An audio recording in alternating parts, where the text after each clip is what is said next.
before we going to DevOps, I just want you to know that what are the prerequisites for DevOps. Means what are the technologies you need to know upfront, at least, so that you are going to learn the DevOps in a simpler manner. The only two things I expect you guys is going to be your Linux operating system knowledge and your networking basics. So these two are fundamental because this is not so simple technology, DevOps. So it's an advanced technology. So that is why you need some prior knowledge to start picking up. It's not like, okay, ground zero is DevOps, okay? Because a lot of people think that, okay, okay, if I'm learning, if you learn Java is very ground, okay? Means there is nothing additional knowledge needed to learn Java. But for DevOps, you need the Linux operating system knowledge and also the networking basics to start picking up, okay? What is your Linux knowledge? You no need to be a person who knows how to install Linux or how to configure Linux, okay? But you need to know how to get around the Linux operating system, and you need to know how your task manager runs. See, the way you know the Windows knowledge, the same amount of knowledge you need to have from the perspective of Linux, like how to install a program, how to uninstall a program, how to find where the program is installed, how to start a program, how to kill a program, how to see the program utilization, how to see my system is in load or not, which program is taking high CPU memory, right? These are all the things you know in your operating system. The same thing, how to start an editor, how to open a text file, how to edit a file, how to save it, how to execute a Chrome program, or how to execute a Microsoft Office program, right? This is the knowledge you have Windows, and the same amount of knowledge you need to have from the perspective of a Linux operating system. Why? Because from the day one, we are going to jump in to the DevOps tools, and our platform is going to be the RHEL platform, okay? Means all the platform you're going to learn is going to be RHEL OS platform. And the sessions will be taking you means each will be on the AWS, okay? So why AWS and why can't you go to a VMware or a, like what you call, uh, Oracle VirtualBox? I want to use my Windows machine or my Mac only to learn. I don't want to sign up for AWS. Yes, I do get these questions.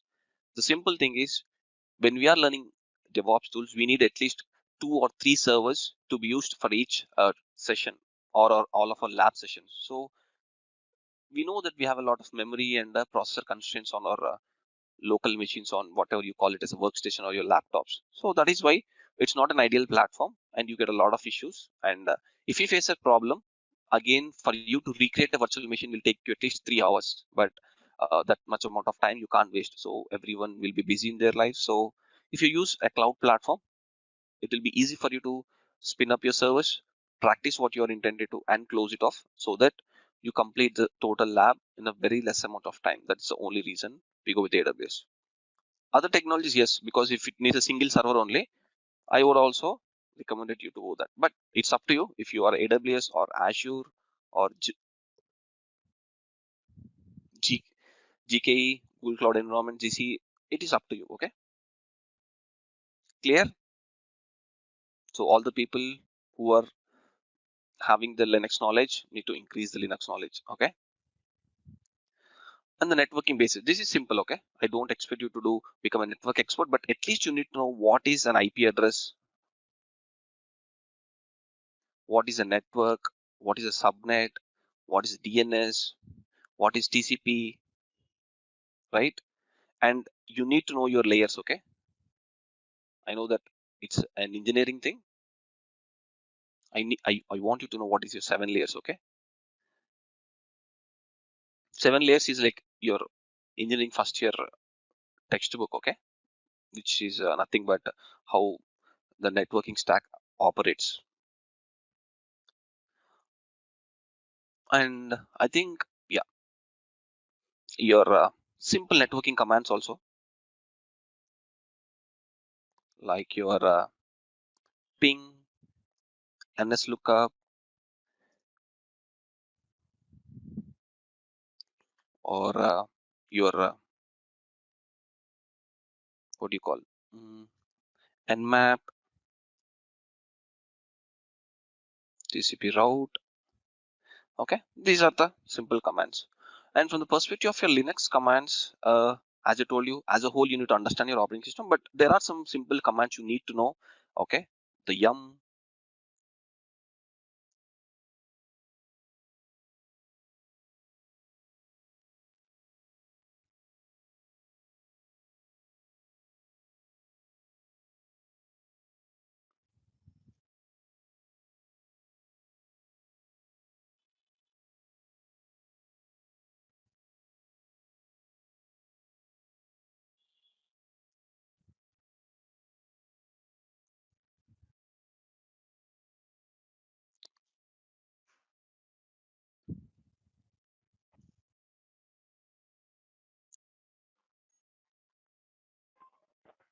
Yeah, I think these commands will be fine, I guess. Okay,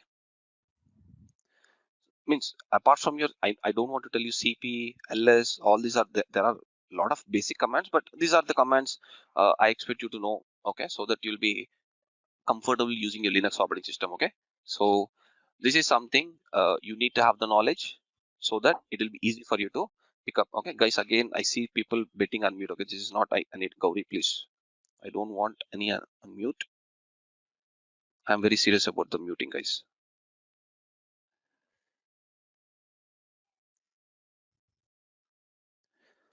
Okay, so these are going to be the basic knowledge. Okay, so that you'll feel comfortable when I'm telling you, for example, Git or Maven or Jenkins, Docker, Chef, Ansible, all of them. Okay, because yes, you're going to learn the tools, but those tools are going to be installed on your Linux operating system, and we need to manage them. And if you see, when you learn Ansible, when you learn Chef, what you're going to automate your applications, but those applications will be running in a operating system. That may be a Windows operating system, that may be a Linux operating system, but ultimately you need to know the operating system to manage a program in it. That may be Oracle database, or it may be Tomcat, it may be a what do you call it, a Hadoop. So understanding Linux is very, very fundamental. Okay. Okay. I guess you have no clarity. Now let's jump into what DevOps is. Okay. So everyone knows what DevOps is. So let me better try to give more clarity to you, and if or clear your thoughts. So DevOps is something you can call it as a combination of your culture, practices, and tools that is going to increase an organization's ability to deliver your applications and services at higher velocity. Okay. So it's it's not like, okay, if I implement Jenkins, I'm going to become DevOps. Okay, it's not like I'm going to implement CA something, or if I'm going to implement Agile, I'm going to be. It's not like are you going to implement practices, but it's the combination of all these three. Okay, you need to change the culture, you need to change the practices, and also tools, and combinedly, all these are going to increase the organization's ability to deliver application services at higher velocity, or far faster when compared to the traditional processes and traditional methodologies, or when compared to the traditional tools you are currently using in your organization. So it ultimately drills down to the ability to deliver, how fast you're delivering that services to the customer, and from there itself this came in. That is why initially DevOps was created from the large organizations, right? The Google, Microsoft, because they have a lot of people signing up every day, right? If you see Gmail, there will be thousands of people signing up every day. So they need to maintain the services at a very high availability. So from there itself, these kind of technology drill down, because there were a lot of companies who got frustrated with the Oracle and IBM technologies. Okay, because those technologies were not enough for them to scale up for the planet scale, or for an organizational scale, or for on a whole country level. So from there itself, these kind of frustrations came in, and a lot of people started creating those tools, and they started open sourcing them, and a lot of people have started openly sharing their ideas on how they are following a specific process. So ultimately, it took some years for people to gather everything and start calling them as a DevOps. So that is why when you start your journey in DevOps, you are not going to see any of these traditional company tools like Oracle, IBM, or Microsoft, or like CA, or like your. There are a lot of traditional companies, right? You don't see those companies tools at all. Why? Because they're heavily closed source. Okay, people don't know how they run. Today, if you want a tool to be at least called as a DevOps tool, it should, the first rule applies is it should be completely open source, so that people understand how that works, and if there is a problem, and third party person can fix it. Okay, so what is this higher velocity means, for everything, right? We need to see from the delivery perspective. Okay, so if you are a mobile company, or if you are any organization, a release is nothing but a change in the code is going to be called as a release, and from there itself all the software development comes in. So you can call it as a release. Okay, a release is nothing but a change in code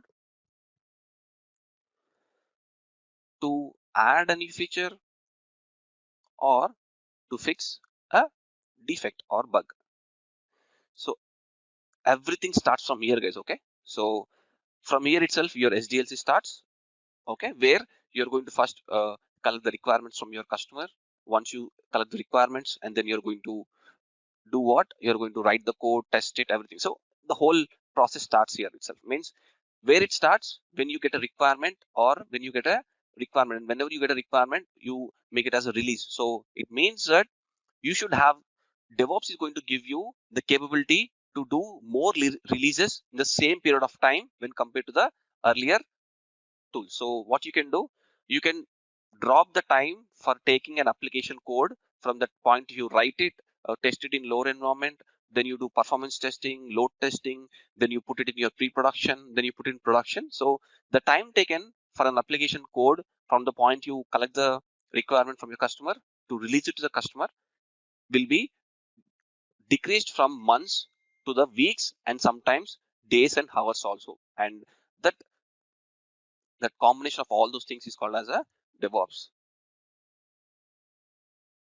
Guys, everyone understood what DevOps means?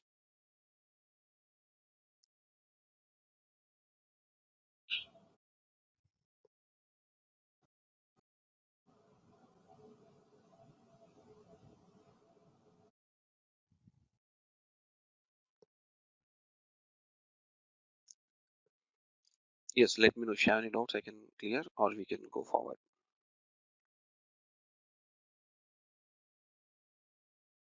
Okay, okay.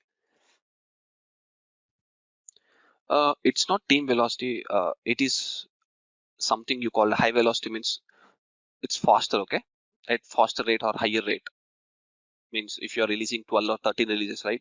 If you're not following the proper methodology, people can release at the max 12 to 14 releases a year. If you're following your which you call as a anything other than agile methodology, so your waterfall methodology or your lean methodology, these are the software development life cycle names. Okay, if you're following them, it will take less number of it. Okay, Girish, you will better know what DevOps is. Okay, in couple of slides you'll understand that whatever your question is, it will get resolved. So in a DevOps model, right, people all think that, okay, DevOps means development teams and operations team combining, or either they are sitting in one place, or either developer will start doing operations, or operations team will start writing code. Okay, everything is wrong. Okay, DevOps means it is nothing but you are going to break down the team structure or the existing walls in between them, and you're going to make them work as a single team. Okay, so developer is not going to install something, or the person who is installing will not write anything code, or like it is nothing but you are going to bring the both important teams in an organization, and you make them as a single team. Okay, this is going to break a lot of unnecessary process in between them. And it's not just about the development operations, but you're going to bring in each and every person who is going to be part of that application life cycle. Okay, so an application life cycle means your developers, your testers, your what do you call, your security, your networking, your operations. Okay, all of them are going to be in a single team. So that is why once you start implementing DevOps, you are no longer going to see like, okay, a DBA team, or what you call OS team, or testing team. Okay, you start transitioning to a better way, which we'll see in a minute.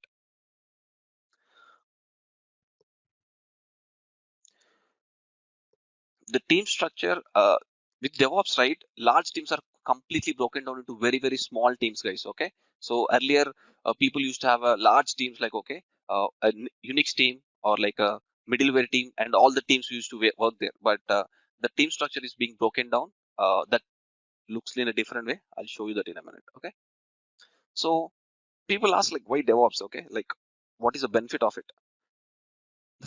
It's not about the benefit, it is about why you need to implement DevOps, because it's a simple reason due to the intense and increasing competition. Okay, if you want to survive as a company, if you want to serve as a service, if you want to serve as a product company or anything, right, you need to have this.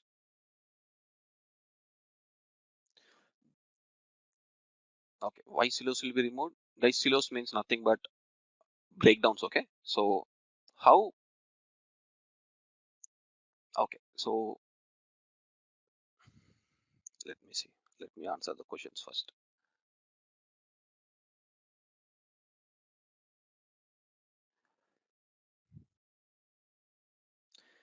I mean, a team structure, every company has their own team structure, but I'll let you know a general team structure. Don't ask that kind of large organization question. So silos is nothing but this kind of a, what you call a breakdown or kind of a unnecessary complication in between. Okay, silo is nothing but a break. Okay, so why you break down? Because see, in existing, everyone knows ITL, I guess. Okay, in ITL everything is a process. Okay, so with the more amount of process you can't innovate. Okay, everyone wants their team to be better showcased. If you want something to be worked in a existing organization, what we need a change ticket, or we need an incident, or we need a problem ticket, right? Without this, can you do anything in your organization now? No. So those kind of unnecessary barriers will be removed, and you start working as a single team. Okay, so if the developer and the operations team is sitting in the same team, you don't open a ticket for him to do anything. Okay, if you want him to be installed, within the next minute you have it installed.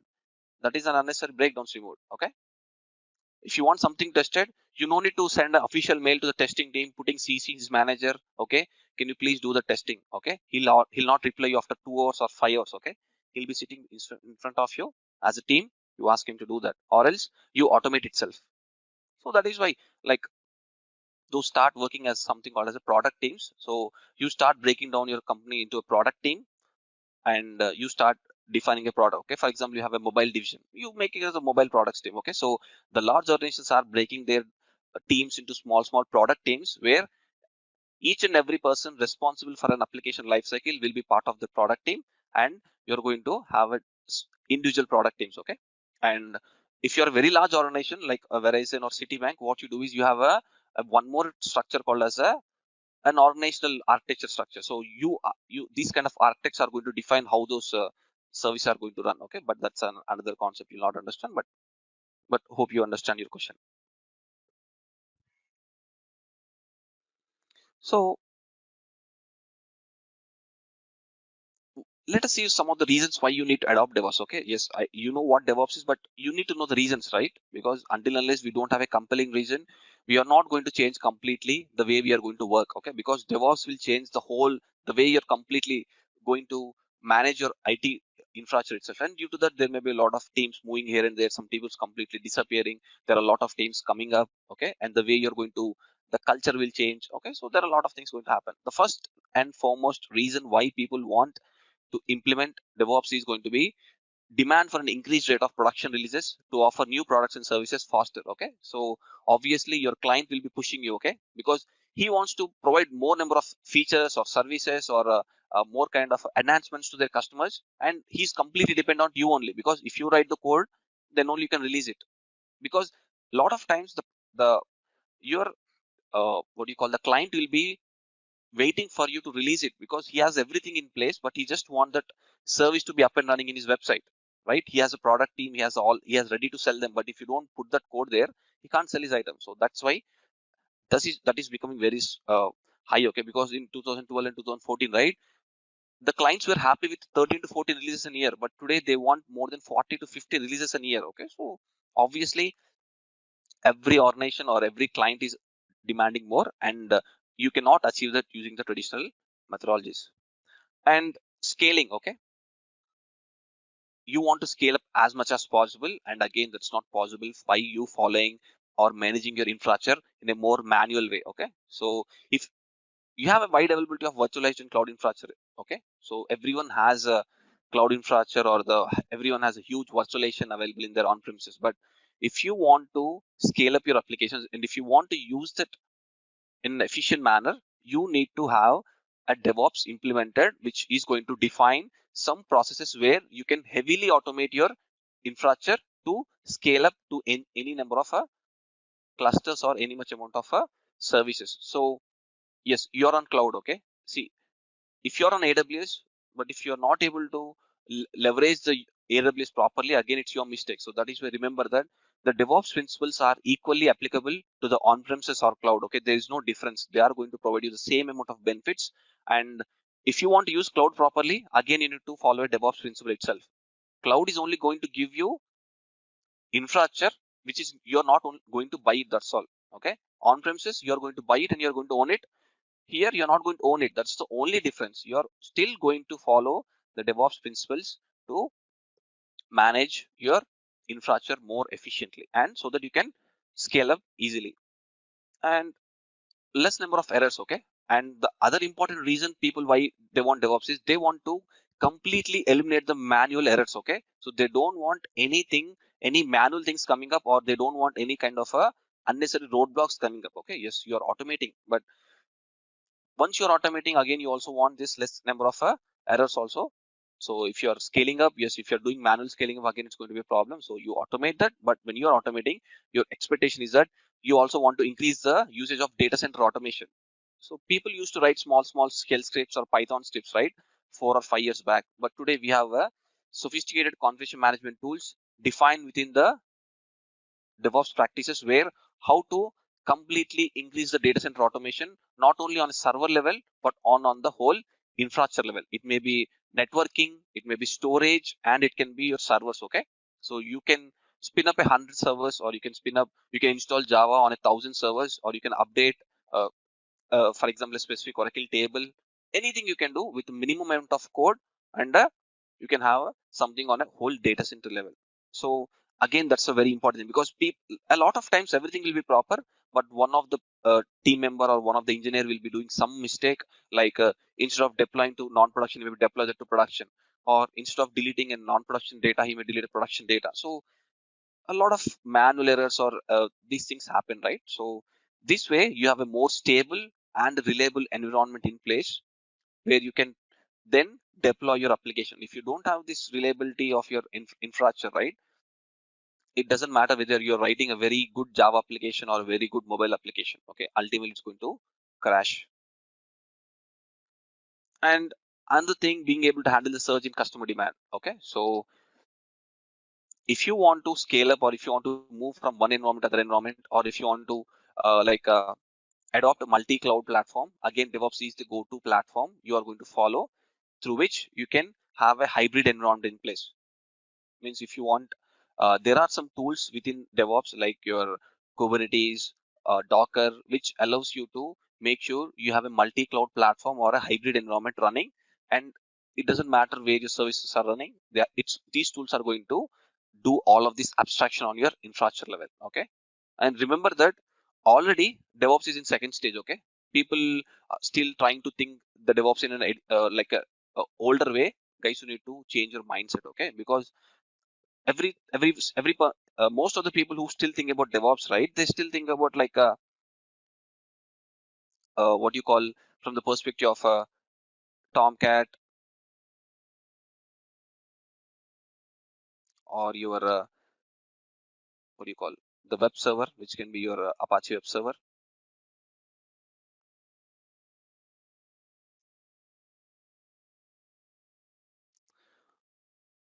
But this is your deployment model. Okay, and people think about your chef, people think about what is it, yeah, chef or Ansible or Puppet, where you install the database configure. Okay, so but increasingly people are going to the containers and container orchestration. Okay, so there are two things in containers, we'll see, but people are going to the containers and people are going to the microservices. Okay, so you can call it as the second generation of DevOps. Okay, where your concentration highest should be on your Docker and your Kubernetes. Okay, remember that without these two technologies you should not even go to your interview also, because people are going to compulsorily ask you on these two technologies. Yes, they want to know, yes, they expect the knowledge from you from the perspective of infrastructure, means how the traditional systems worked. Okay, see, people are not going to create their existing architectures or existing things overnight outside. Okay, so they want to evolve.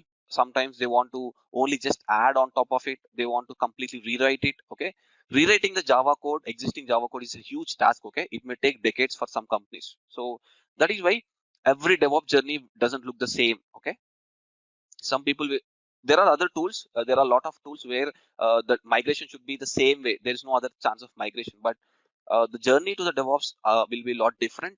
for every company. Okay, because if you're a banking, you are going to still run mainframes. Okay, you can't throw your mainframes outside. So you're going to plan your DevOps around that. Okay, if you're kind of a healthcare company, right? For you, security is the most important thing. Okay, so you're going to adopt your DevOps model around that security. So there are some different platforms or the what do you say verticals where they're going to have a different way of that. Okay,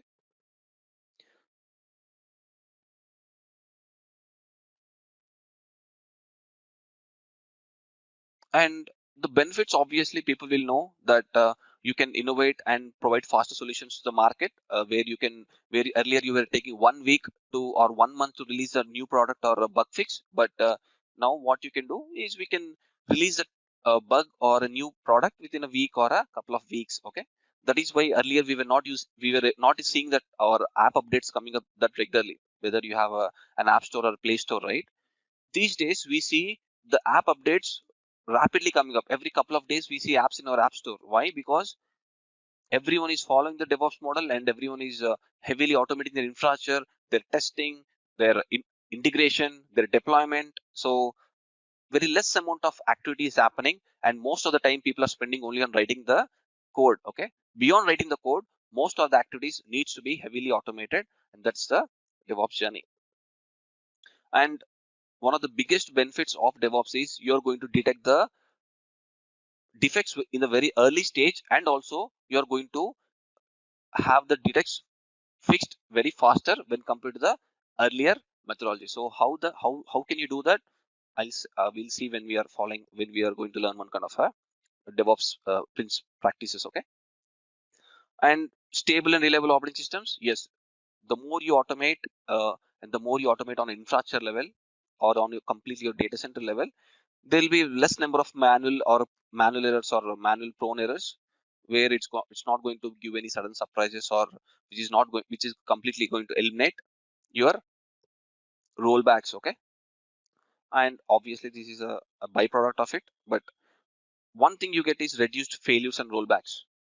So a rollback is nothing but once you release that product to the market, you are again going to remove that product from the market. That's going to be called as a rollback, and it's a huge issue. Yes, always your customer cannot know, because when we are doing the production deployment is nothing but when we are changing your website information, like your website homepage, or whether you're updating your uh, website with offers information, right? If there's a problem, what happens? You should not release that code. So a rollback can be a very huge financial issue for a company. For example, Flipkart told that there is a sale from tomorrow, and if their code is not working properly, they'll not release it, obviously, because they don't want their website to break. What happens? People will start thinking that Flipkart is making jokes. Okay, and fast time to market. Yes, because it takes a lot lesser, so you're going to obviously get advantage from your customers. It may be, what do you say, a time advantage, or a product advantage you get. You're going to get fast time to market. So these benefits are again on top of your existing benefits, where we are going to drastically cut down the time for our total software development lifecycle. So that's the most important agenda. And also with DevOps, what you're doing is you would have heard this word called digital transformation, guys. Okay, because it is one of the most important name you'll see, and most of the CEOs talking about it. Okay,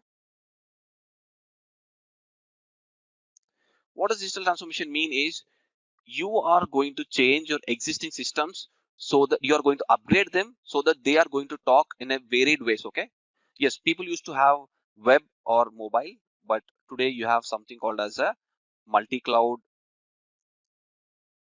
You have your what you call uh, your IoT. Okay, so these are some new things coming up, and where your systems are not ready to talk to those kind of services. So people are going to change the way their infrastructure is handled, so that you can later scale up and you can simply do that. And the other thing is your this one, what you call the voice, all these other kind of interfaces, right? Because see, most of the Indian companies doesn't have the voice services, right? But in US, right, if you have a banking app, you can simply do a voice search and tell that what is my mobile balance. Okay, but see, so they're already forward than us, okay, because they would have already have better implementation, but we never have that kind of services in India yet, right? Because people also want to talk to them. You can't ask Alexa in India what is my balance in SBI bank, right? So yes, in US you have that kind of services. So though these kind of, if you want your applications to respond to these kind of services, you need to change, you need to have the digital transformation, okay, so where you're going to upgrade your systems so that they are ready for these kind of things.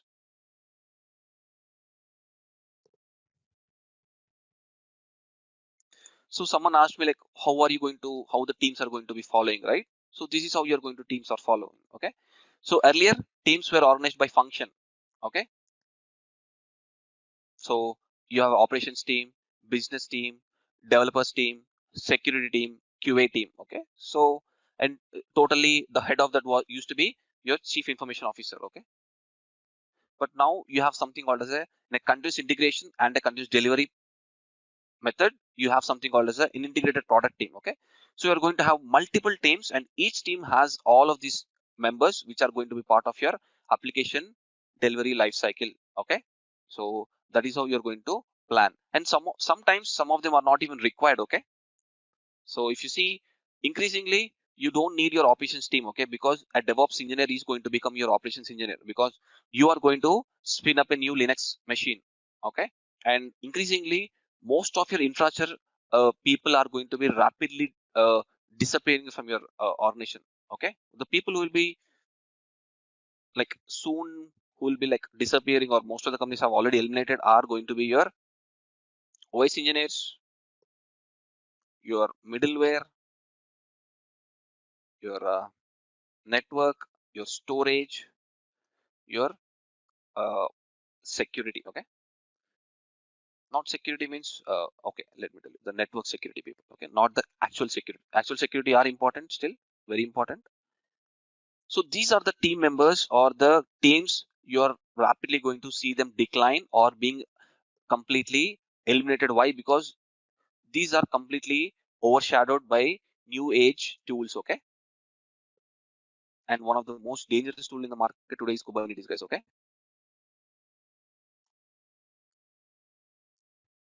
If the way Kubernetes is evolving, like it's like very very fast, okay. It's the world's fastest open source implemented technology, okay. It's like more popular than Linux operating system, but people don't know that. But when we'll go to Kubernetes, I'll tell you, okay. So most of the people have understood, okay.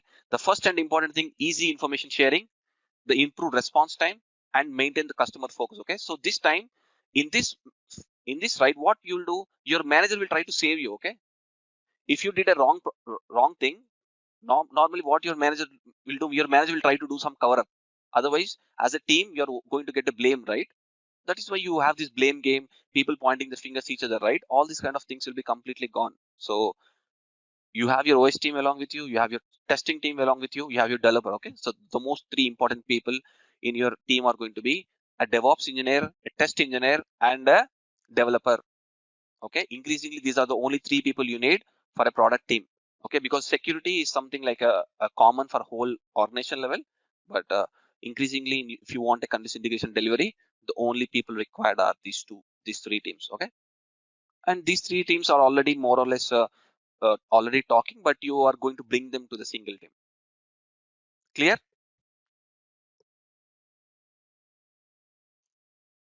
Everyone?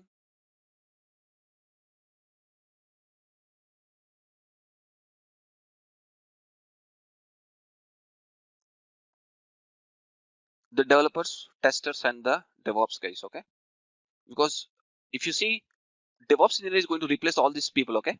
You're going to replace all of them. So that is why DevOps engineer role has a lot more headaches in a day to day, because you need to find out the network issue, you need to find out the OS issue, everything is you need to find it out, okay.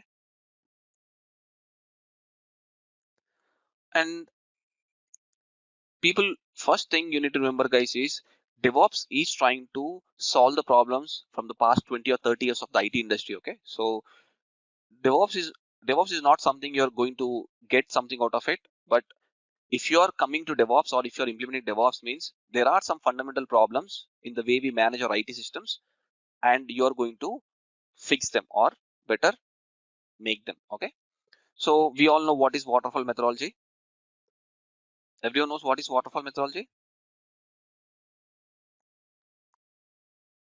Sweta, that question is a complicated question. Uh, why do you need a development knowledge? Okay, so Yeah.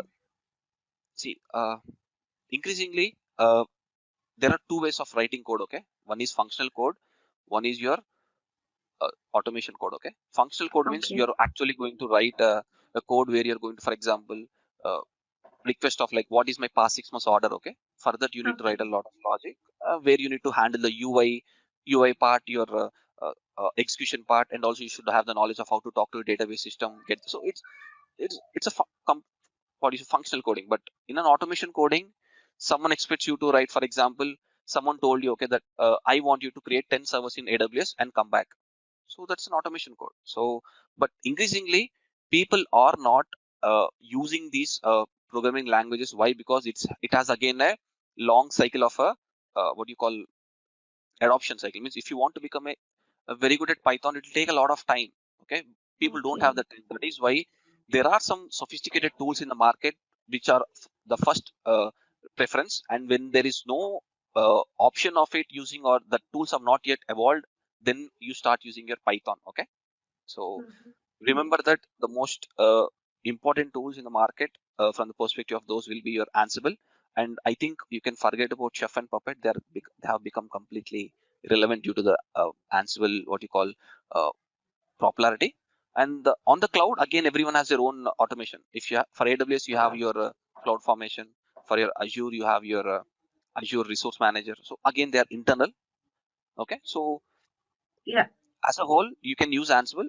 Okay, so Ansible can also do these things also. Okay, so that is why Ansible is becoming famous. Yeah. So you need to know one, and whenever some Ansible is not capable to do it, or you have some crazy requirement, then you start using Mhm. Python. Okay, so Python is not the first priority. So it's like Python is a glue. Okay, means if you want one C program to talk to Java program, or if you want some C program to talk to one .NET program, Python can sit in between. So the Python can be used in multitude ways. One way is like Mhm. automation. Okay, Okay. Yeah. but Thank you. increasingly, what which tool, Srinivas?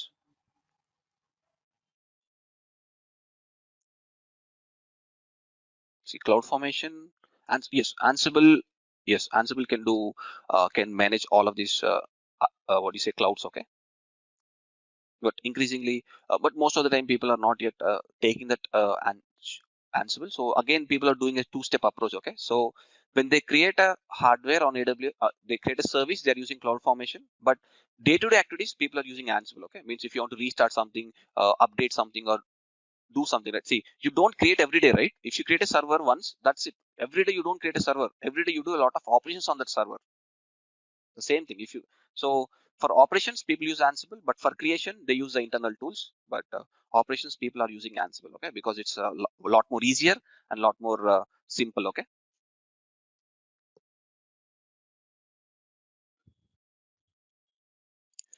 Okay. So waterfall methodology, what is this? This is a SDLC, guys, okay. Software development life cycle means it is going to propose you a list of rules where you are going to follow them and you're going to deliver your product to the customer.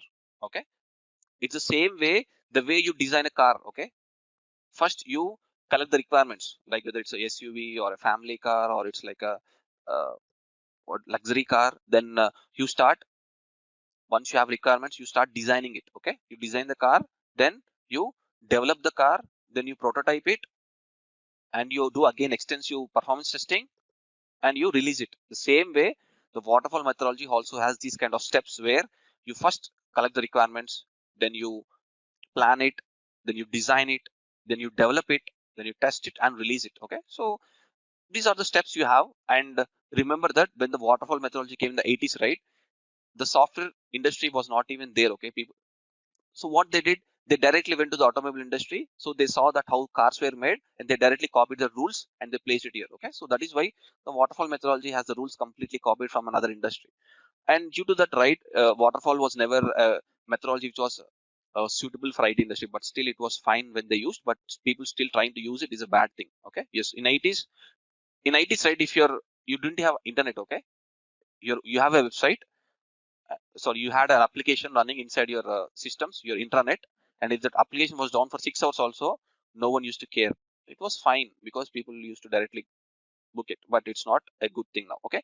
And the single most problem with the waterfall methodology is once a phase is completed, there was no option to go back to that phase again.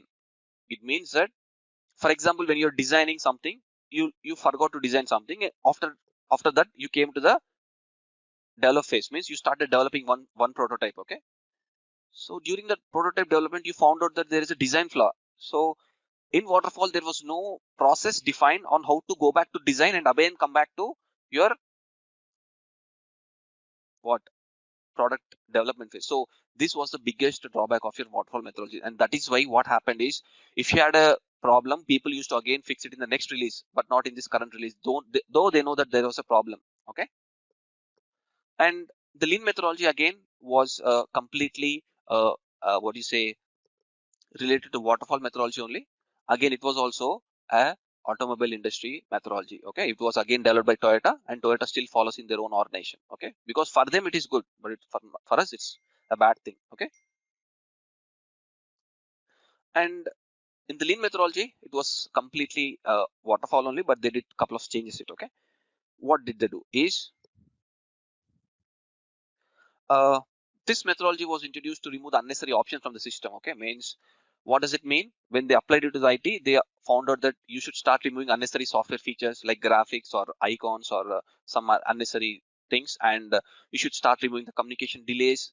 And people also started adopting when the slow application response times. Okay. Means, until then they didn't care about the application response time. They were able to, they started targeting the response time also, how fast it is responding. So these two methodologies were traditional methodologies, and there are very less number of companies who still follow it. Okay. But most of them have transitioned to the agile methodology. Okay.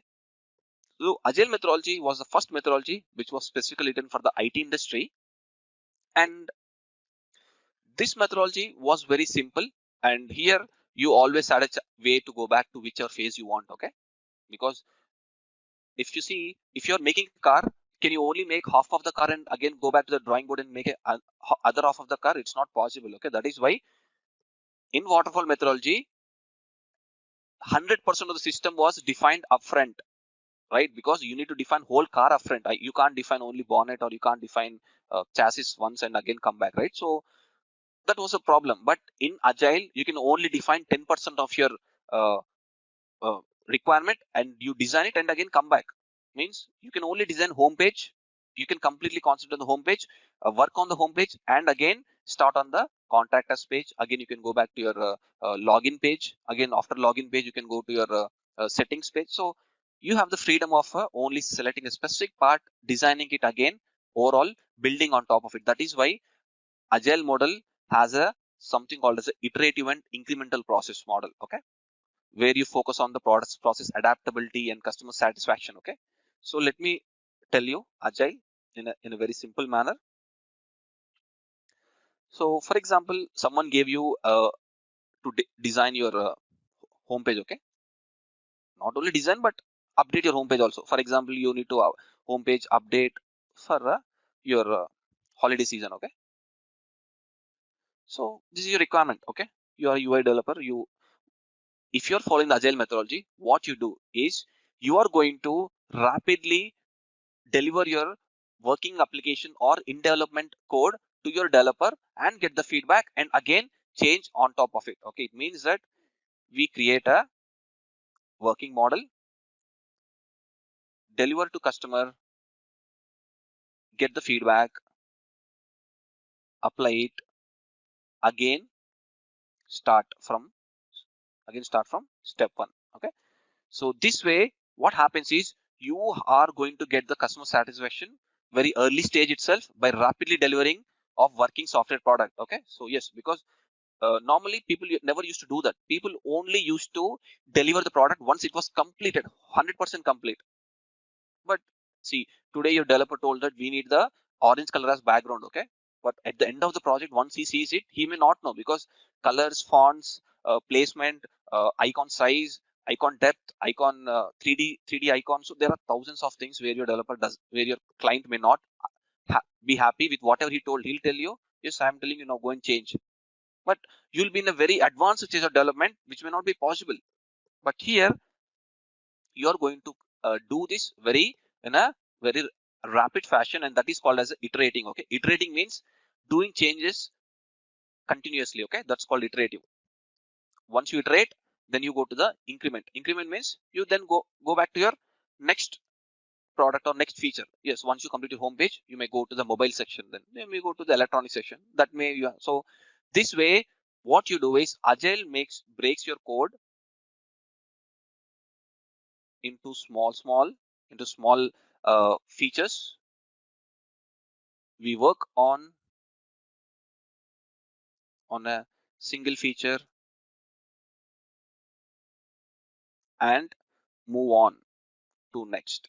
And this way what you can do, you can have multiple teams working on different features, and they working specifically targeting that specific feature and completing within couple of days or within a week and delivering. And once you combine it, and you can then deliver it. Okay, so that is how Agile works. Okay, but this kind of what do you say, adaptability was never there, and this was why good, because software developers sat down and wrote the Agile methodology. Okay, but other methodologies, we copied it and brought it here.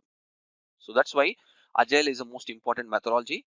And within Agile, there are two things. Okay, you have something called as a Scrum and Kanban, right?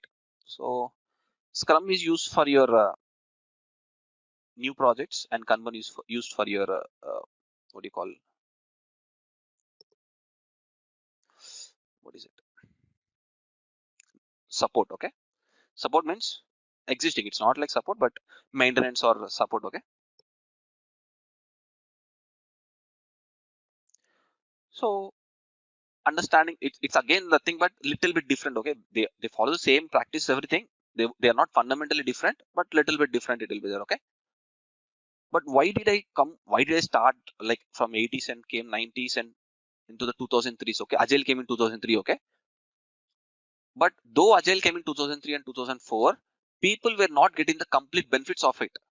Okay, there was again a very big problem for Agile. Okay, why? Because when Agile was written, only software developers wrote it. Okay, they never consulted with the development team, DBAs or middlewares or networking or operating system. They never thought about them. Okay, they only saw their own problems, they only fixed their own problems. Okay, but due to that, right, what happened was, if they thought that they are going to get like 100% of the benefit, they're only going to get 20 or 30% of the benefits, because people were releasing the code very faster. Okay,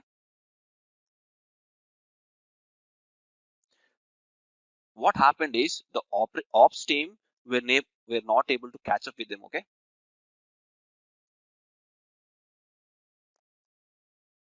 what not catch up means, not able to fulfill their requirements. What are the requirements? I want to deploy it, I want to change it, I want to install it. They came up with the request like crazily, but developers came up, but operations team were not able to catch up, or were not able to fulfill all the requirements, because the operations team were still following the traditional ways of creating a server by talking to multiple teams, again manually installing all these things. At the max, they used to have some scripting knowledge or scripting ways, but it was not enough. Okay, so that is why uh, though in Agile, right, people were having these kind of things, there were a lot of issues by the manual problems of a deployment, or manual configuration changes, or your shell scripts may not working correctly, or your shell script expired, or someone deleted your shell script. So these things were still on the operations part. Okay, and that is where the DevOps came into picture.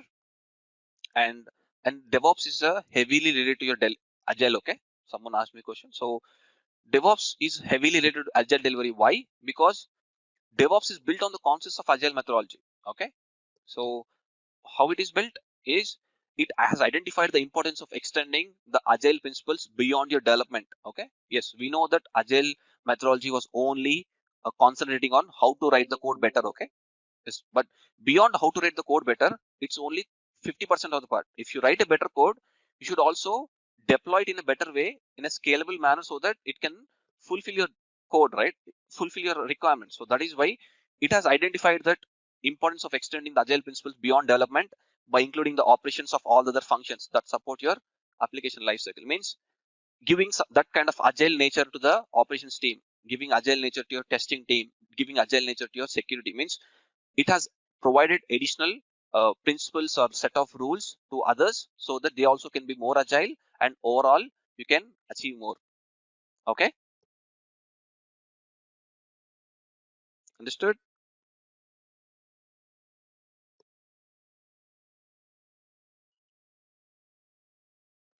So that's why it's not just about convergence of development and operations. Okay, means it's not just developer operations, it's everyone. Okay, your governance, your quality assurance, your testing team, security team, release management, you're going to involve each and everyone who is going to be part of your application development lifecycle in a DevOps methodology. Okay, so it doesn't mean that only development and operations. Okay, it's not going to be enough. Testing is a very integral part of everything. Okay, yes, we may not care about testing, but testing is the most important thing apart from your development and operations.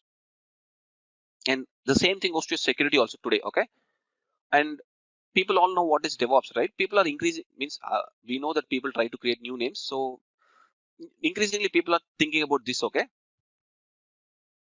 means initially in 2013, 2014 or 2015, right, when DevOps was young, people were completely forgetting about the security. Okay, so they were not caring about security, they were only having one thing in the mind: write the code faster and deploy the code faster. Okay, so they were not thinking about the security, or they were not giving security the first preference or the required preference they need to give. Okay, so right now every company is adding security into the mix. Okay, so they want to be the core secure from the point you start designing your code or thinking about your code. Okay, means in the requirement phase you involve security, in your automation phase you involve security, your testing phase you involve security, your deployment phase you involve security. Okay, so every phase people are adding security as an additional thing, and people are naming it as a DevSecOps. Okay, it's nothing but you have some additional tools or additional tool chains or additional practices to make sure that your Java code is not only written faster and deployed faster, but it's also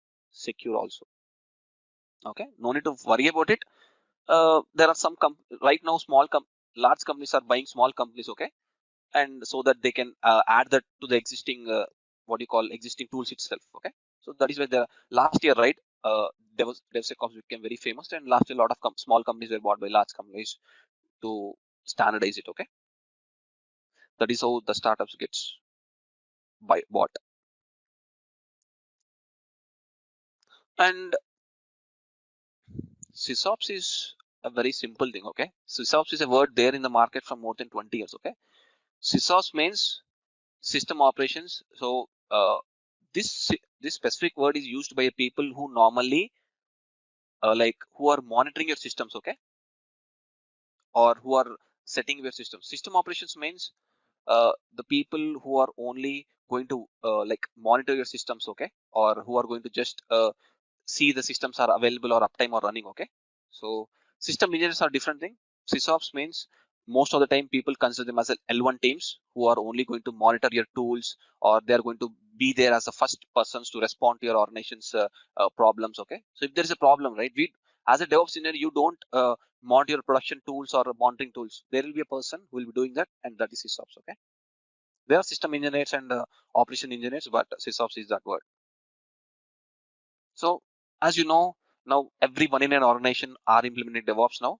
And guys, remember that DevOps became mature in what it's not only mature, but it has become a standard by the end of 2017 only. Okay, it's like you're already in a market where DevOps is a standard job, and people are changing their jobs for the first time. Okay, so if you're joining a DevOps, you may be at least sometimes you may be replacing an existing person also. Okay, so it's not like your DevOps is anything new. Okay, DevOps is heavily standardized, it's heavily mature now. Okay, there are clear processes, so you no need to think that it's upcoming. Okay, it's already lost gone. Okay, that upcoming was in 2017 or starting of 2017.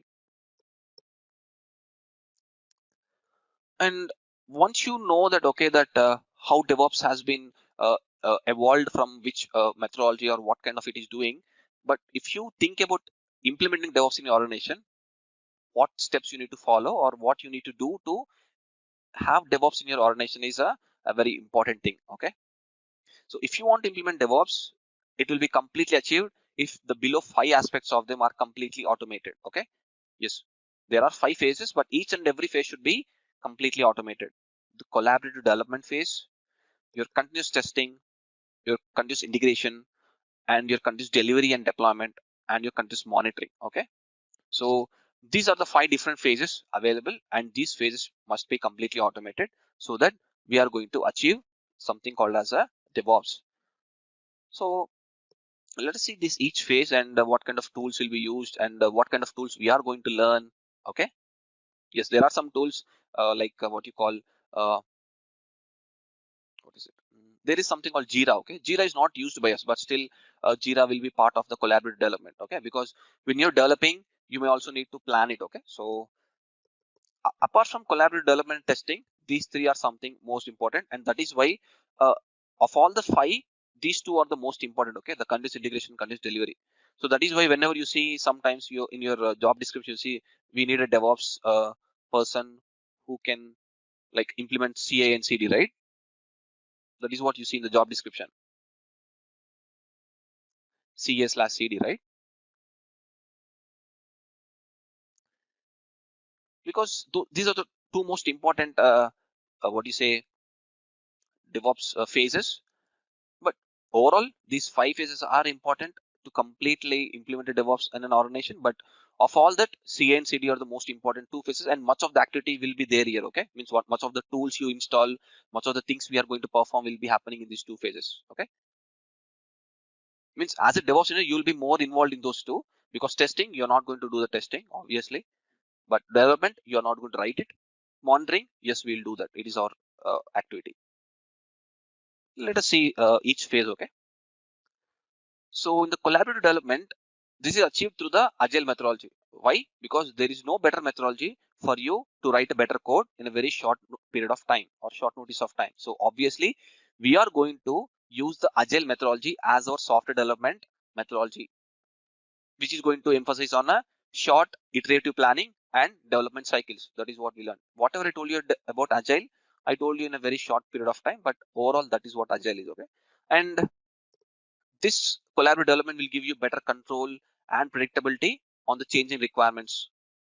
Now, how it is related to us is you need to first, if you're still on waterfall, if you're still on lean or any other thing other than agile, you need to be on agile. Okay. If you are thinking about moving to a DevOps methodology or DevOps implementation for your organization, you need to start changing the way you develop your code. Okay, and you also need to change the perception of your developers. Okay, because developers should be more engaging, they should collaborate more with the other teams, because in the current companies, developer will never see a operations phase. Okay, he'll not even know that person is alive or not, or operations will never know there is a developer alive or not, because they never communicate. Okay, so here in a collaborative development, the developers should start opening up and should start communicating with the other teams. Okay, and Git and Maven are some of these tools which are going to better help the developers in managing the code or compiling the code. Okay, so what is Git? Git is a version control system. So this version control system is going to provide developers a better tool when compared to the older generation of a version control system, so that they can share their code better, they can merge their code better, and they can also do their system their code operations faster. Okay, and Maven is a tool again used to compile your code. Okay, so it's a better way to compile your code when again compared to earlier compile based or package management tools. So these 2 things we'll learn as part of this training. Okay, but most of this again is a developer thing. Okay, here you're going to use something called as a some what do you say, some project management tools or some Jira kind of tools. Okay, which will not be involved in, but still they are required for you, because if you want to do a better planning, you need a planning software, right? So there are some kind of tools, but we will know, you don't need to know the name also, but those tools are also being implemented so that people have that. And one of the thing is called as, people know Kanban boards.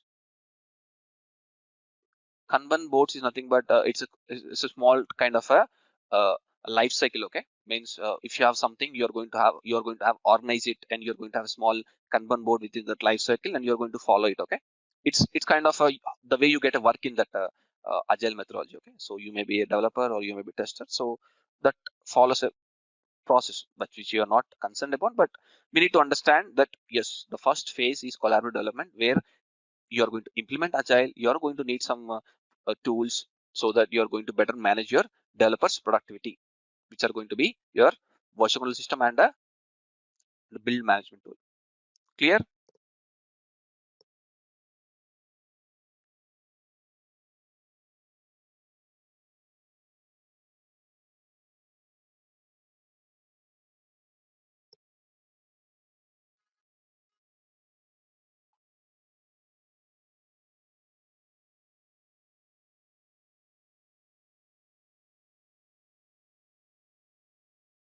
Yes, everyone.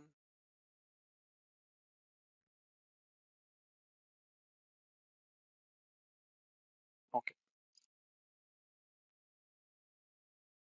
the next thing is continuous testing. Okay, so what's the difference between testing and continuous testing? Continuous means I want my testing to be happening with zero human intervention. I don't want any testing person to be involved when I want some kind of testing to be happening. So there are different kinds of testing, okay?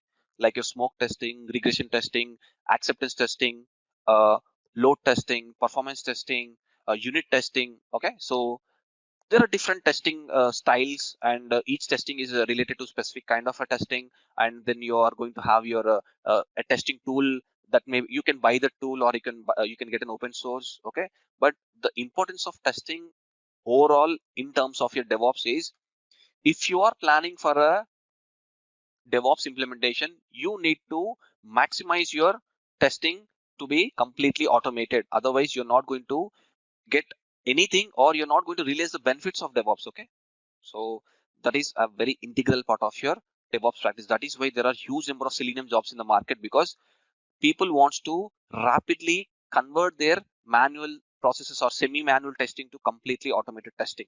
Okay, so that's why there are huge number of jobs. Yes, once they are implemented, we don't know whether they'll be there or not.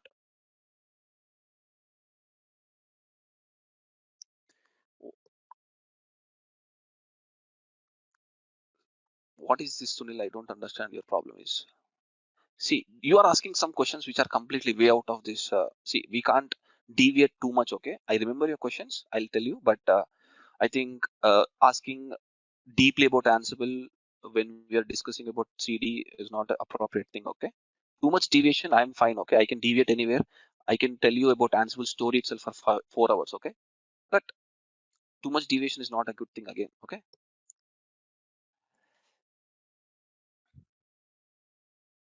I'll remember your questions.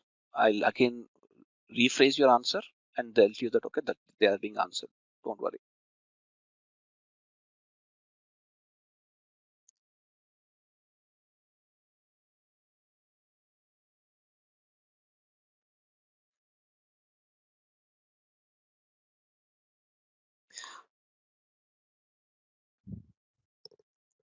So then your question will come is like, Gautam, what is this testing related to me? Okay, so testing is not nowhere related to you guys. Okay, but you need to understand the importance of testing, and also the next thing is you start collaborating with the testing people.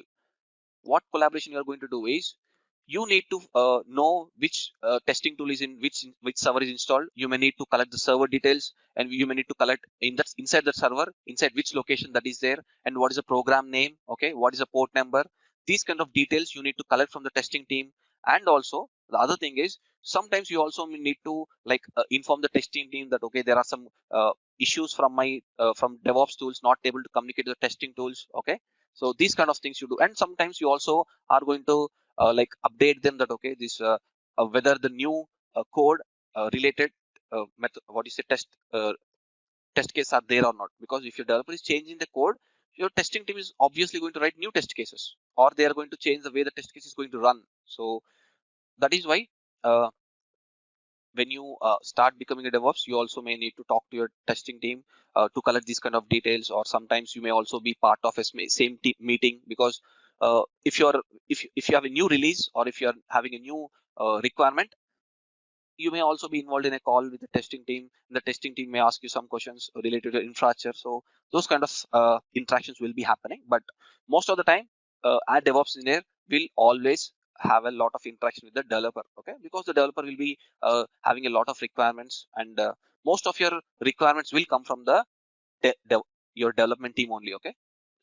If you ask like from where I'm going to get most of my requirements, it is your development team, because they are going to define how that code should run, or in how many servers they want, or whether they want the Java to be updated, or whether they want RHL to be updated, right? It comes from there, okay? So most of the requirements will come from the developer end only, because if your Jenkins is not running, your developer is concerned about it. If your test case are not running, your developer is concerned about it. Everything your developer will be concerned. So you'll be having a lot of mails or a lot of communication with them. Does testing team use Ansible? Okay, so one thing you need to remember from an automation perspective is you never know from which corner of your organization you get a requirement, okay? It's not like Ansible is not used by anyone, okay? Ansible is a pure DevOps technology. So uh, like you are the person who are going to use it, but if that requirement comes from a database team to automate database, you need to automate it. If someone comes from a OS team and tell that, okay, I want you to automate how on install Java on 100 servers, you need to automate it. If someone comes from a middleware team who manages like IBM WebSphere or WebLogic to automate it, yes. Someone within your some of the tools are same tools, right? You have Jenkins, you need to automate Jenkins. You have Docker, you need to automate Docker, right? So there are some tools we are going to automate within our own tool chain or other tools also, okay? But you can't automate testing tools, okay? Because testing tools, once you install, that's it. You're not going to do that. But still, a testing engineer comes and tell that, okay, can you automate how to install Selenium on 20 servers? Yes, you can do that. Or Selenium got a new version. They may ask you to, can you write some automation in Ansible to update Selenium? Yes, but testing team will not use Selenium, okay? Testing will not use your Ansible, okay? But what you need to know is at least what kind of uh, testing tools are there, and what kind of tool is available for what kind of testing methodology, okay? Means regression testing is there any tool. So that kind of a minimal knowledge is enough for you from the perspective of testing. And also understand, having your testing completely automated is a basic requirement for your DevOps practice. Means we are coming from the starting, okay? Means that is how you start the journey, okay? First you fix your development practice and your the way you collaborate, the way you plan your releases. Then you come to the testing. Then you streamline your testing.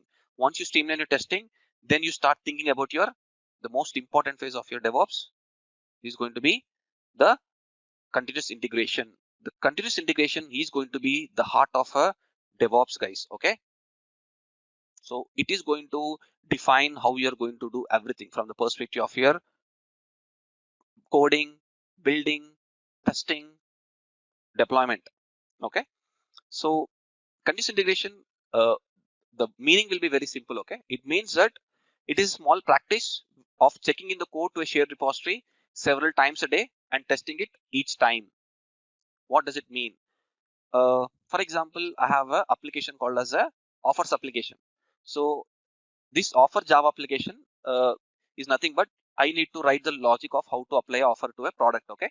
So based on the product category, based on the time, based on the everything. Okay. So every company has this application. Okay. Offers application.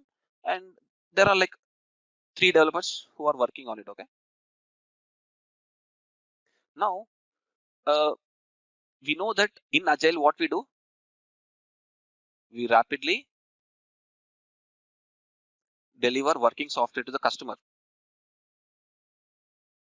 That is good. That is very good practice, right? But the way they are currently delivering to the customer may be simply by deploying in their in dev environment and showcasing it to the customer.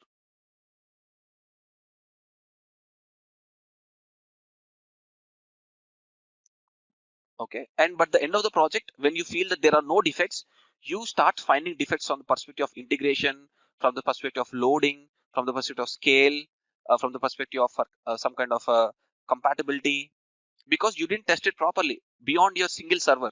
Okay, so in the continuous integration, it is nothing but we are going to compel the developers, or we are going to push the developers, or we are going to like make them uh, take their code which is currently in a working condition and ask them to check in. Check in is nothing but store. Okay, check in or store, you know, right? Check into a hotel like that. Okay, ask them to push their code to a shared repository. Okay, shared repository means something where you store the code. Okay, which can be something called as a Git or a GitHub or anything, a version control system you can call it. And then we are going to test it each time end to end. So understanding continuous integration will like remove most of your doubts on DevOps, guys. Okay, so okay, this is a normal thing, right? Whenever developers is writing a code, he'll obviously store in a version control system, because if he stores on his laptop, he may delete or something. So if I store in a common location, my code will be secure, so that I don't need to write it again. Yes, that is fine. Everyone will store some code in every one location. But what does it mean that testing it each time means? Is each time my developer changes a code, okay? Yes, he has changed code, the way the code runs. Okay, it may be 20 lines or it may be 200 lines, but once he changes the code and once that code is in a working condition, I want the developer to compulsorily check in, and that also I want each developer. Okay, if I have 50 developers, I want 50 developers to do that each time. So each time storing the code is fine. There is nothing involved, because they simply take their code and upload that to the version control system that is stored. But how do I test it each time? Let us see what happens when you want to test it in a traditional way. Okay, and who is going to do that? So everyone thinks the developer is only going to write the code, and the people think the developer job is easy, right? But most of the times developer job is not an easy, guys. Okay, it's one of the toughest job you do. Why? Because once the developer writes a code, he's going to push the code to Git, for example. Okay, that is step one he has done. Now he needs to engage a build engineer to compile the code and to package the code.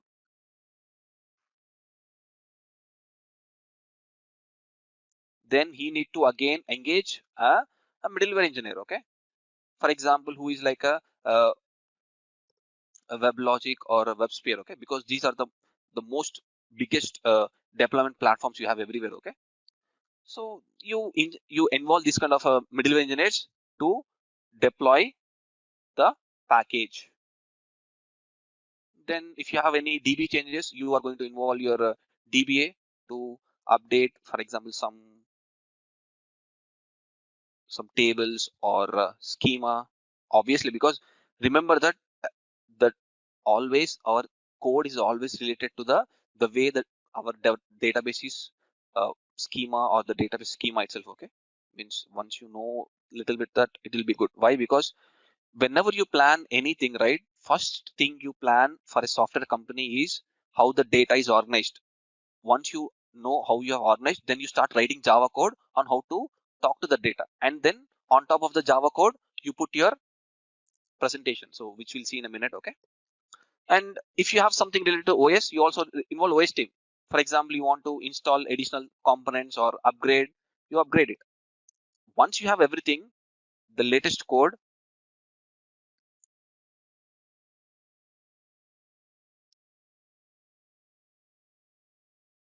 what you do then? You involve your whom are you going to involve now? Which team?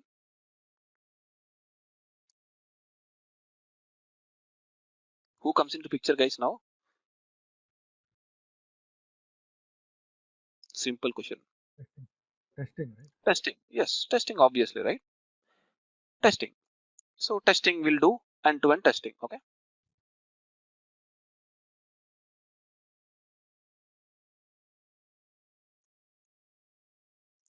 So there are a lot of companies who still follow this. Okay.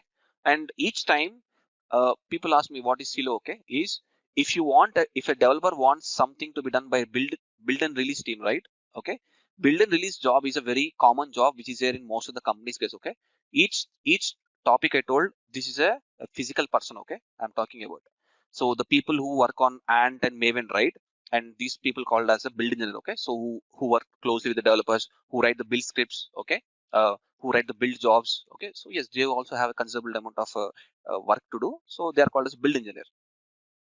So the build engineer, if you want to do any work, what you need to do, if you want to something to get out of a work from a specific team person in a company, we need to have a service record, right? Means some record should be open for him so that he can then later showcase that I worked on the specific job, so that he can show his productivity. That's the most important thing for a lot of people. Because if you do freely everyone, at the end of the day, if your manager asks you what you did, nothing will be there for you to show. Obviously we need something called this one. So obviously I need to create something called as a change or SR something for him to do that. And the same thing goes to the middleware, DBA, OS, everyone. Okay, testing team also. And sometimes you again have this geographical problem. Okay, that testing team may be sitting in India, or OS team may be sitting in North America, this may be sitting in India. Overall, if you want end-to-end testing to happen at least once, and the testing team, again you have 5 or 6 teams, right? There are again regression, there will be Selenium, there will be load runner, there will be JMeter. Okay, so there are testings, again multiple testing. So there are again 5 teams. To do this end to end, you at least need 2 to 3 days. Okay, sometimes the fastest will be 1 day. Now if you want this kind of testing to be happening on all the 50 developers multiple times in a day, I need to hire thousands of developers, thousands of engineers, like testing engineers, everyone, which I cannot afford. But how can you implement continuous integration? Is the only way is you're going to completely automate the process of you every step in between. So that is where your continuous integration tools come into picture. So you want to continuously integrate your code into your environment each time your developer changes a code. Continuously integrate means you wrote a code for promotions or offers application, but we don't know that how it is working with the mobile code, or how it's going to work with the website code, or how it is going to respond to the other applications, right? There may be a lot of integration issues, there may be deployment issues, uh, like your operating system issues. So all of them can be found out in an early stage. So each time a developer changes the code, what happens? I am going to give him the results of end-to-end testing. So due to 20 lines of code added, if there's a huge bug coming up, my developer will know that, okay, due to this 10 lines of code change, there's a major bug coming up, let me fix it. So that is why you detect the problems very early stage in the development, and you fix them when they're easiest to fix. Because after 20,000 lines of code everyone has written, uh, if you merge all the 20,000 lines from 3 people, it becomes 60,000 lines of code. And if you do end-to-end testing for the first time, if you get a problem, again your developers will take 3 or 4 days to find out from where that came, right? So that's why continuous integration is one of the major part where you're going to drastically cut down your overall release time. Understood? So who is the person who is going to do? Jenkins is a person. Okay, and Jenkins has huge market share where there is no competing tool which can have the scale as a Jenkins. Okay, so that is why remember that Jenkins is a very integral tool, and wherever you go, Jenkins will be there. Okay, any DevOps company you go or any practice you go, Jenkins is the most common tool. Your Git is the most common tool. Your Maven is the common tool. Okay, there are some common tools where there is no replacement or there is no competing product available. Okay, yes, for Ansible, Chef or Puppet is there. Means there are some, for some options there are some additional options, but for some the Jenkins is so like has huge market share. Like Bamboo, you don't use it. Okay, so it's very less. Okay, it's like less than 10%. It's not even less than 10%. Okay, so I just put it because I want you to know that. Okay, so that's why I made the icon size also smaller, just to know the significance. And there are some other options, like it's not like there are Circle CA, Travis CA, Conquer, Team City. Yes, there are 6-7 tools. Okay, but they don't even have at least like a 1 or 2% share also. Yes, I just now told, right? Team City. Yes, Team City. Bamboo is a completely paid product, which is from Atlassian organization. Atlassian is an Australian company. They have their company only has DevOps tools, but Jenkins is a completely open source continuous integration platform. Bamboo is a paid product. If you want to use at least one instance also, you need to pay a lot of money to Atlassian. Jenkins is completely open source. You can use it as much as you want. No need to pay anyone anything. Okay. But TeamCity, all these people who has tried TeamCity, it has drastically lost its market share because it's not scalable. It is not what you call you can't integrate with other things, and all the companies are only supporting Jenkins. Okay, means see when you want to thrive in a 100 tools or 200 tools DevOps market, right? You should have integration to all those tools, right? That's the most important thing in DevOps. Your tool should have integration to all the tools. Then only you call it as a DevOps tool. That is why you don't find the products of Oracle and IBM, because Oracle and IBM doesn't like their tools talking to other tools. That is why they are completely gone now. Okay. So Jenkins is supported by a lot of companies from all the DevOps tool chain. So that is why DevOps Jenkins became more famous. And now people have thought that, okay, see, if you want to support again Bamboo, again you should have in your company, you should hire someone again to add that integration. So people thought that, okay, it's waste of money. Already Jenkins is so popular. Let us only support Jenkins. So that is how that is how Jenkins slowly became the market leader, because it's not like Bamboo is not a good tool, but Bamboo doesn't have all these integrations available. So that's why they are completely gone.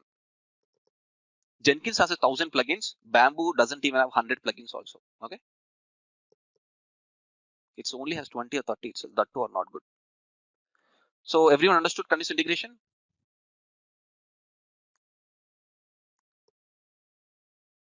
So Jenkins is going to do this. Okay. Jenkins is your automation platform, which will fetch the code from the GitHub. It will compile it. It will package it, and it's going to then deploy it. Then it's going to do other changes. Then it's going to it's going to kickstart your test cases. Okay. And then at the end, it's going to send out a summary to you.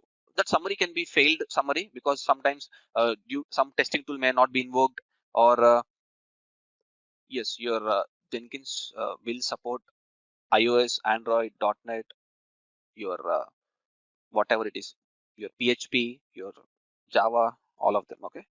That is why Jenkins will be seen in every company. It doesn't matter you're only like enterprise company. If you're having mobile also, Jenkins is heavily used by mobile companies also, Android development, everything. Okay. So Jenkins is platform agnostic. Yes, yes, we'll see the story when we go to Jenkins. Okay. And the next part comes in continuous delivery. Okay. So you have used the continuous integration to like give the rapid feedback to your developers. Okay. Because developers need that rapid feedback. Okay. Because developers can't wait for 2 or 3 days for your test results to come in, and they don't want to create unnecessary change tickets or involve with all the teams and coordinating that. Okay. This thing happens in every company I have seen. So developers will be free of all of these unnecessary things. So once they write the code, your Jenkins jobs doesn't run more than 20 or 30 minutes. Okay. By the next 30 minutes, the developer is going to have the proper stats about what his code is behaving or how it is performing. So that he can go forward, or he can wait there itself and fix that, and again continue with his testing. Yes, you have used continuous integration, and you have a very properly working code which qualifies as a production grade code. Okay. And there are release management teams who do that. Okay. Then now you want to deploy it into your production. So if you want to deploy the code into production, again you have your operations team comes in. Okay. So remember that until your CA, right? Until your CA means from your collaborative development, your continuous testing, means your development, your testing, and your integration. Most of the times you only see these teams like the developers, testers, and your DevOps. But once you come to the CD, you start seeing your operations teams, all operations persons. Okay. Who are the operations teams? All of these people. These people come into picture. Okay. So as a DevOps engineer, what you're going to do, either you're going to work with them or provide support to them so that the code is rapidly and safely deployed to the production. What is the difference between production and non-production is In the production, you have hundreds of servers at the minimum, and sometimes thousands also. And in the non-production, you may have 1, 2, 10, or at the max 20 servers. Okay, because why you don't use more servers for testing? Because they are waste of cost, right? If you create 100 servers which are not useful for your customers transactions, they are waste of your budget. That is why people don't create too many testing servers. So you want to transition your code which was testing on 1 server or 5 servers, and you want to deploy it on 100 or 200 servers, and that too in a controlled manner, in a safe manner, and that too also faster. Means you can't. Okay, if you are so like if you are going so very slowly, if you're taking like 10 hours to update your website can't wait for 10 hours of downtime, right? So you want safety, but that safety should not come at the price of a slowness. So that is why we want two things. We want heavily safety, or like what you call streamline, and also we want that to be deployed as soon as possible, because I can't have my website down for a lot of time, or I can't have my website have running with a low capacity. So that is why you are going to use a series of tools called as a configuration management tools, which are going to allow your code to be rapidly and safely deployed to your production environments in a highly automated fashion. So these three are the tools which are going to do that, and a lot of companies have adopted them, and all of them are using from very long time. And each company has at least, like Puppet has more than 30,000 customers. Okay, means more than 30,000 companies are using it, and Chef little bit lesser, and Ansible little bit lesser. So it's not like it's not rarely used, they are heavily used in the organizations. And these are the one of the first tools which every company implements in the DevOps tool chain. Okay, because first they want to streamline their unnecessary things. Okay, then they can start with the DevOps. So everyone has one kind of perception, but one type of people, what they think is, first let me automate all my manual things, then they start with the DevOps journey. Okay, so you can start from any corner, but ultimately you need to have everything in picture, then only you can call it as a your DevOps. If you don't have this, then you can call my organization is only continuous delivery organization. My company is only continuous integration organization. Okay, my company doesn't have anything. They are only continuous. We are only having a proper automated testing in place. So that is why you can call whichever name you have. But if you want DevOps, then all of these phases to be automated and in sync. Okay. So how you achieve this is, first you have a kind of a environment setup in your lower environment, like your dev environment or your integration environment, and you test the changes properly, and then you transition that uh, process to the production. Means you're not going to deploy directly to your production, right? First you try to create that what you call the delivery chain or automation chain in your non-production. You test it multiple times, you see that okay, that your Ansible code or your Chef code is properly working, and then you replicate into your production. And there is a small difference between a continuous delivery and continuous deployment. Okay, so people should know that.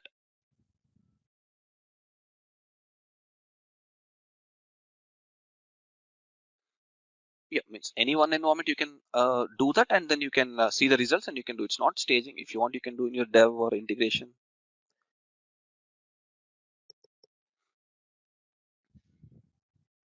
So for a continuous delivery, what happens is you have an automated delivery. You have an automated way of delivering applications till non-production only. And if you deployment means you have it for prod environment also. What does it mean is, there are a lot of companies who don't want continuous deployment to be happening. What does continuous deployment means is, from the point your developer writes the code and stores in a version control system, to the point that code is being automatically deployed into production and it is readily available to customers, is called as a continuous deployment. See, there are a lot of banking companies or insurance companies where they want the change only happening midnight 12 o'clock or morning 6 o'clock, right? So if your deployment to production is also automated, you can't stop it, right? If your developer checks in the code 2 days before, 2 days before only that will be delivered, which was supposed to be delivered after 2 days. So that is why what you do is, in the continuous delivery you have a manual switch. Okay, for production. So it is that you have that still control, but there will be some person who has a button to enable it or not. Okay, so that way, because it's not like you don't want to have that capability, but having that capability may also be a bad thing for you, because if you want to like start your offers after 2 days, if you're starting offers today itself, it's a bad thing, right? So that's why delivery means having an automated way of delivering your application still non-prod, and having a manual switch for production. And deployment, who will use this continuous deployment? Facebook will use. For Facebook, whenever they want, they can release it. Okay, they don't wait. Okay, Facebook will not tell, okay, that on January 1st we'll release new feature, right? Whenever they have the new feature, they release it as soon as possible so that they'll get more customers. So all of this, a lot of platforms, right? Like they use deployment. Okay, there are a lot of companies for them deployment is very good, and a lot of companies who feel delivery is for them good. Okay, clear?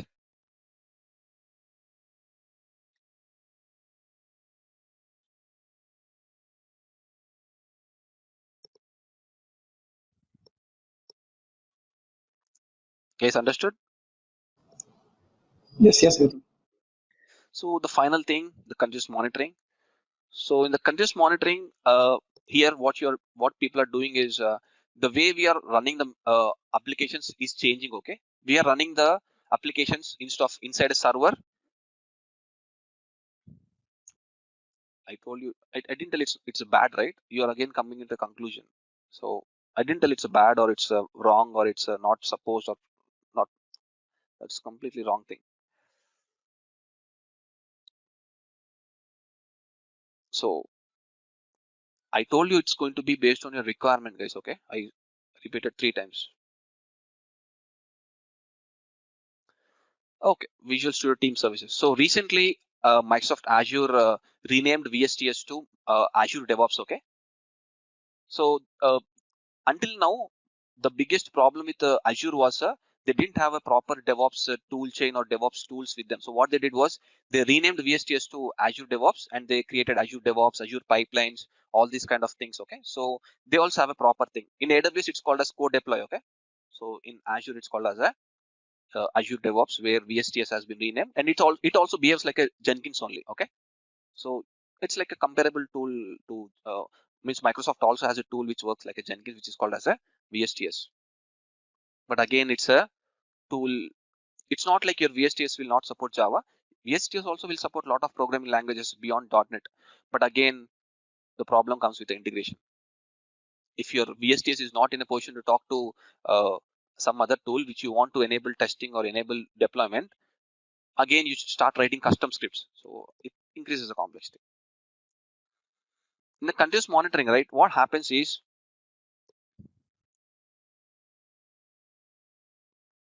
yes, cloud application, there is no difference between application, cloud application or on-premise application. Okay, if you're running application in cloud, it will become a cloud application. So okay, so there is no programming language or there is no deployment plan. Okay, so you use Java only. Java is still the dominant, and it's going to be dominant for a very long time. Okay, so you use Java programming language only, but it is running in cloud, you call it as a cloud. If you're running on-prem, you call it as an on-prem application. That's it. Okay, that's a different question. Go CD is okay. Yeah, I'll tell the Docker. We'll discuss about Docker now. Okay. Okay. So let us complete continuous monitoring. In the continuous monitoring, what happening is people were using diverse set of monitoring tools for their different monitorings. What for network, people used to use one tool only for networking, means how your routers, switches, load balancer working. People were using for only for OS monitoring. Okay, for OS monitoring and your device monitoring. It means you have your this one, right, your Dell servers or IBM servers, right? Server is nothing but your whole racks, right? So people were using multiple tools for multiple different kinds of testing. So in this phase, right, people are uh, like trying to find a single solution for most of their monitoring, and people are also adopting new monitoring tools to monitor new kinds of services coming up, which is called as a container. Okay, a container runs in a completely different way, and you can't use the traditional monitoring tools. So that is why Prometheus is the most dominantly used monitoring solution to monitor your containers. Okay, which is your Docker containers. And Nagios and Zabbix are increasingly becoming a one solution or a single solution for monitoring a lot of different platforms. Like, okay, it can monitor your applications, it can monitor your services, it can monitor your databases, it can monitor your network, all. Okay, so people want that simplification so that they can have more kind of statistics in a single tool to take better decisions. Okay, Nagios, yes, these three are open source. These three are open source. And remember, increasingly, what are the tools we are going to discuss? They are going to be open source. Okay, so but yes, I'll tell you again when we go to the tool specific, the other story. Okay, and where does this Docker and Kubernetes come into picture? Yes, it's a good question.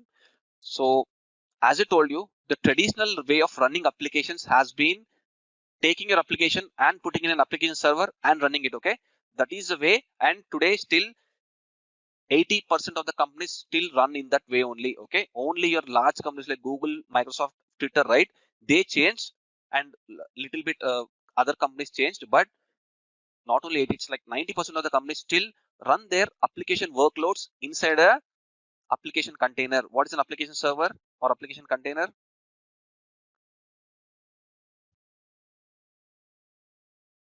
They are your Tomcat, JBoss, WebSphere, or WebLogic. Okay, this is still the most dominantly used platform for running your Java-based applications or anything related to Java. And if you're writing .NET, it is going to be your IIS. Okay, yes, it's just a name, but you are using that tool.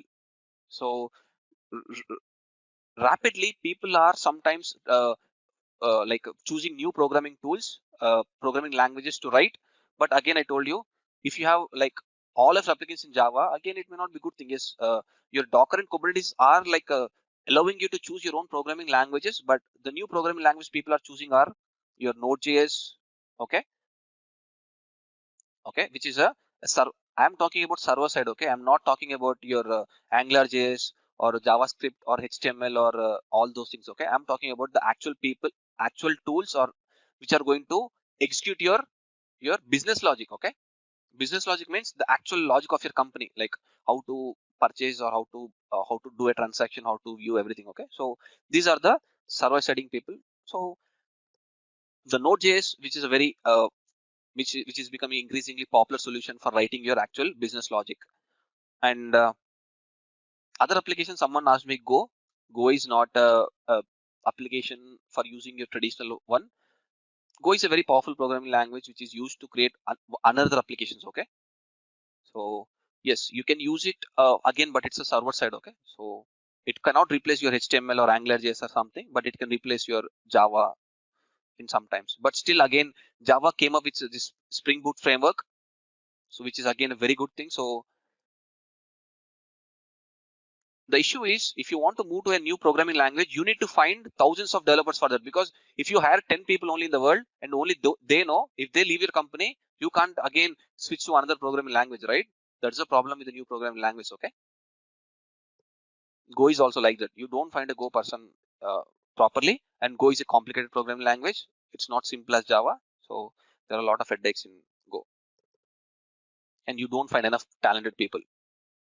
For Java, you'll get 1 crore also if you want. So why this Docker and things is, people are increasingly using Docker as the runtime platform. Means you're going to put your Java code inside the Docker and you're going to run it instead of you putting inside a Tomcat or IIS or something, right? You're going to put your Java code inside the Docker. Means your Docker is going to become the primary application runtime container. Means he's going to be the person where your actual business logic is going to run. So you're going to increasingly switch from where you're running earlier to this. Okay, so that is why again Docker becomes the most important one.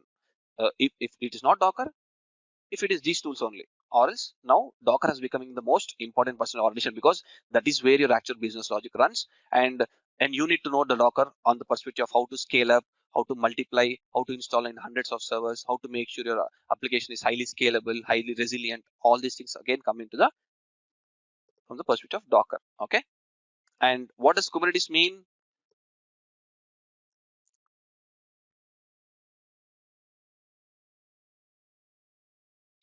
You need, okay, it's not like you need, but it is going to be the person who runs your code. Okay, yes, actually they are going to run, but you're going to see the proper picture. Whole picture is like Docker is a person who's going to execute it. Whatever it is inside, I don't care, okay? Whether it's a .NET code, PHP code, or iOS code, I don't know. But my Docker is going to provide the runtime for it.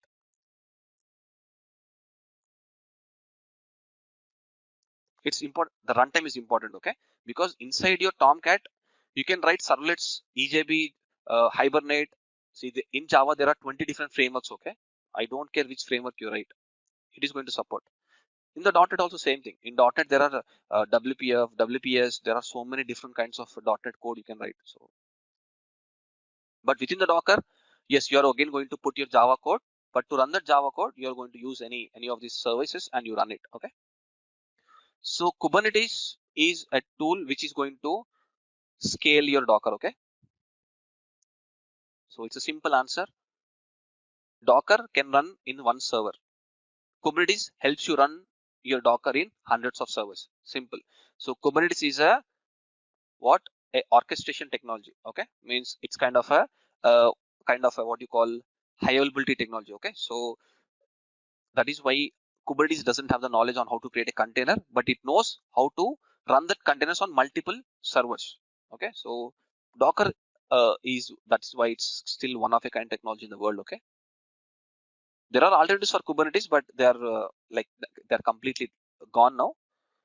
But there is no alternative for Docker. Okay, yes, Kubernetes also doesn't have now because, as I told you, the most important technology of whole of this journey is now Kubernetes. Okay, and it has become famous in 2017.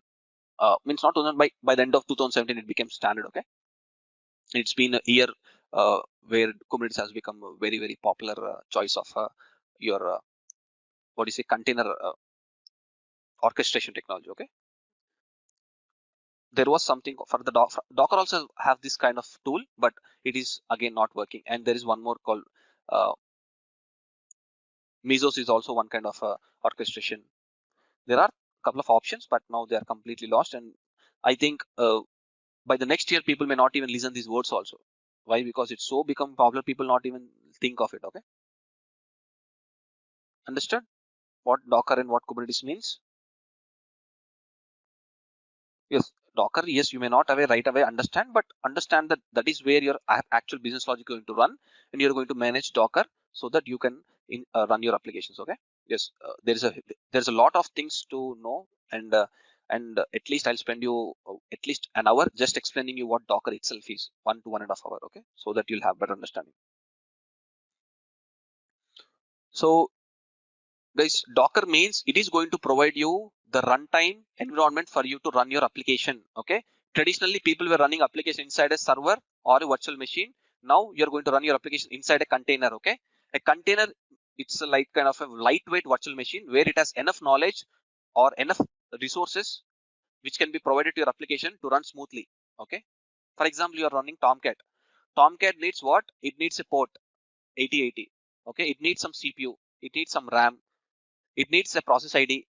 It needs a user permission to start. Means Tomcat should be started by administrator, right? It should have some capability. It should have access to your IP address and your networking. Otherwise, it can't talk to the external world, right? So these are all the services needed by your application to run. So your container is going to provide that runtime environment for your applications to run inside a container, which is a heavily isolated concept where it's going to streamline your runtime. Okay, so we'll see like how Docker will Docker is a better option than running your services, the same application in a virtual machine or physical server, and compared to container. What are the advantages? Once you understand those advantages, then you will start preferring container only. Okay.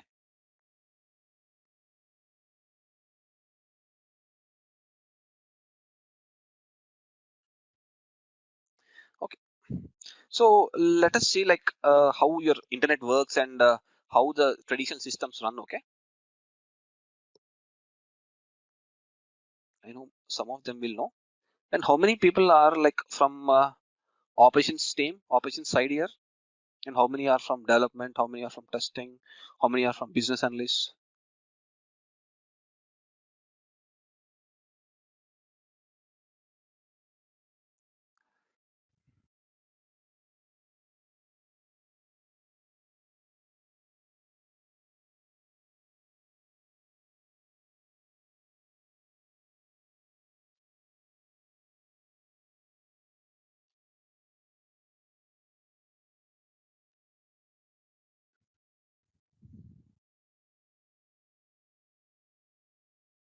Okay, so most of them are admins and one development and one QA manager. Is PO. Okay. Yes, project managers, delivery manager. Okay.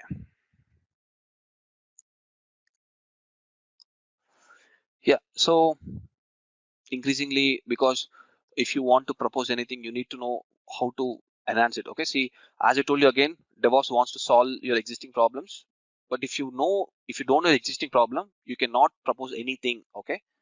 So let's see like how your traditional systems run. Okay. Not only traditional, most of the systems, how most of the systems run. Okay. So let us see.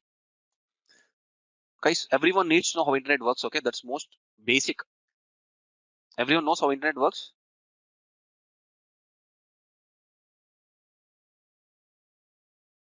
Not just your okay, yes, I get some of yes, good.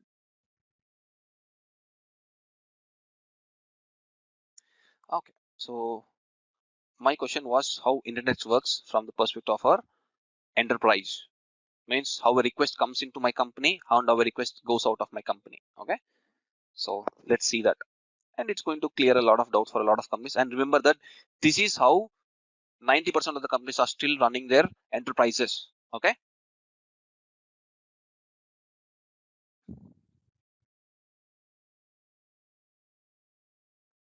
so whenever I talk, don't get how Facebook or how Microsoft runs. Okay, because their requirements are completely different and they don't run the services in a traditional way. Okay, but we are never going to work for them. Okay, so that's why that's why whenever I tell you, I'll tell you 80 or 90% of the time, because there are 10% of the companies whose requirement will be crazy, whose services will be very crazy. Because if you see, SBI has around 52 crore customers. Okay, no one has that money. Okay, at the max you'll have 1 crore, too much. That is only a big number for your life. So that is why there are less companies whose requirements are very different, who runs their systems in a different way. Okay,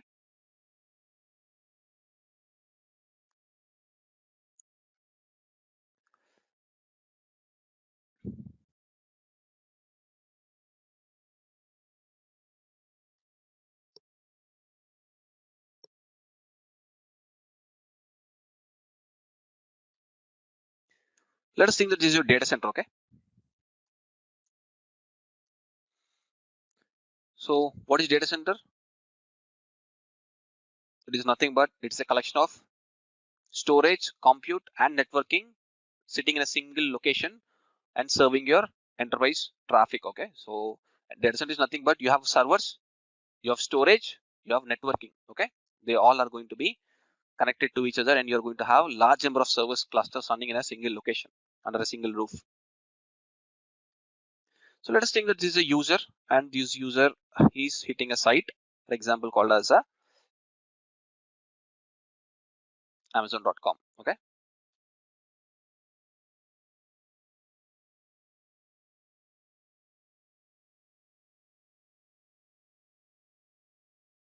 so what happens the moment he hits Amazon.com on his browser on his page? What happens first?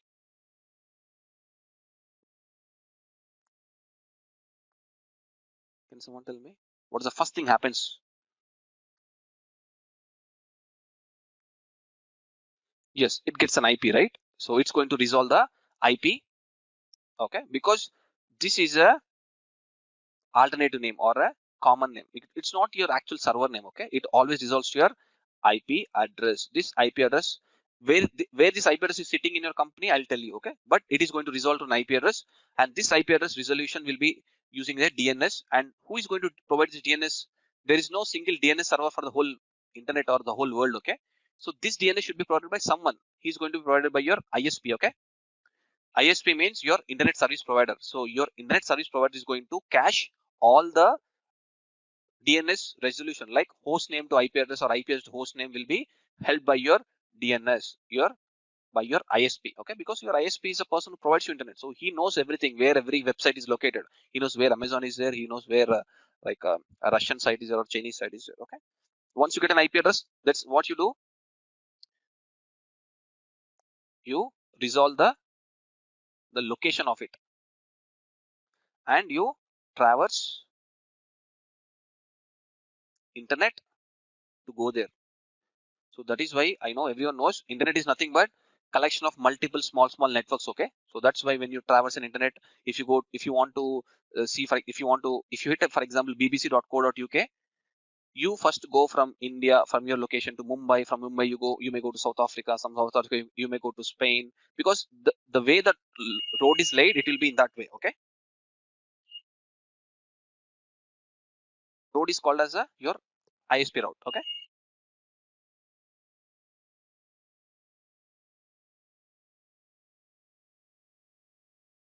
guys, just a second.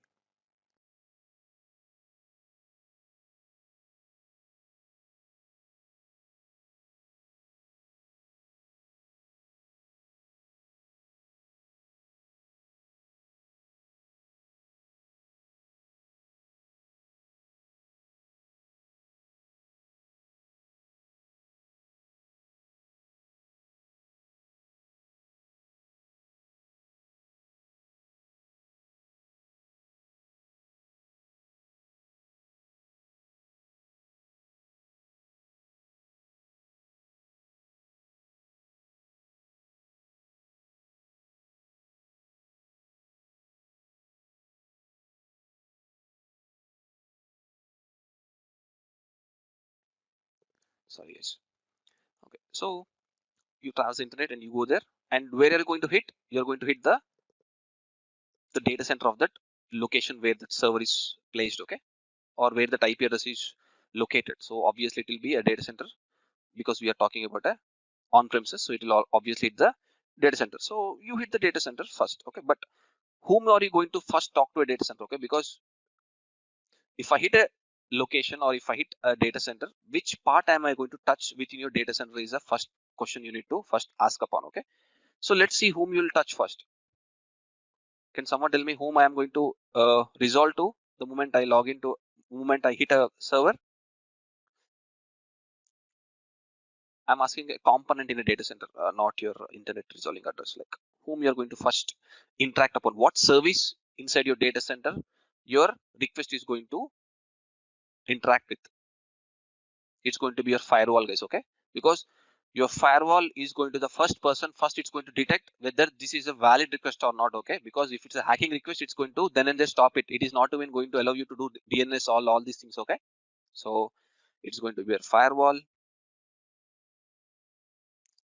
So there are a lot of techniques of your firewall where it's going to use all those techniques, and you're going to make sure whether it's a valid request or it's kind of a SQL injection or man-in-the-middle attack. There are a lot of different kinds of attacks you have. You're going to compare it with a set of known attacks, and you're going to compare it and you're going to block it then and there. Okay.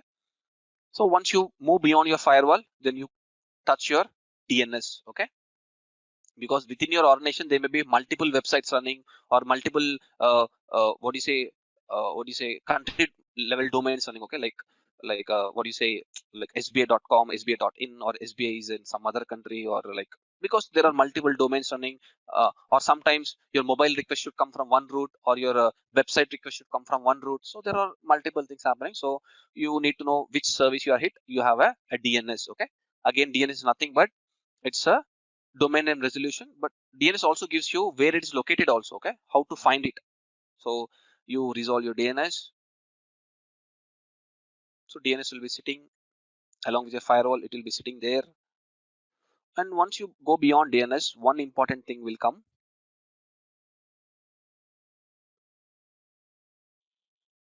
is where is this IP located, and what does this IP resolve to? This IP 99% of the time will resolve to a load balancer. Okay, what does a load balancer mean?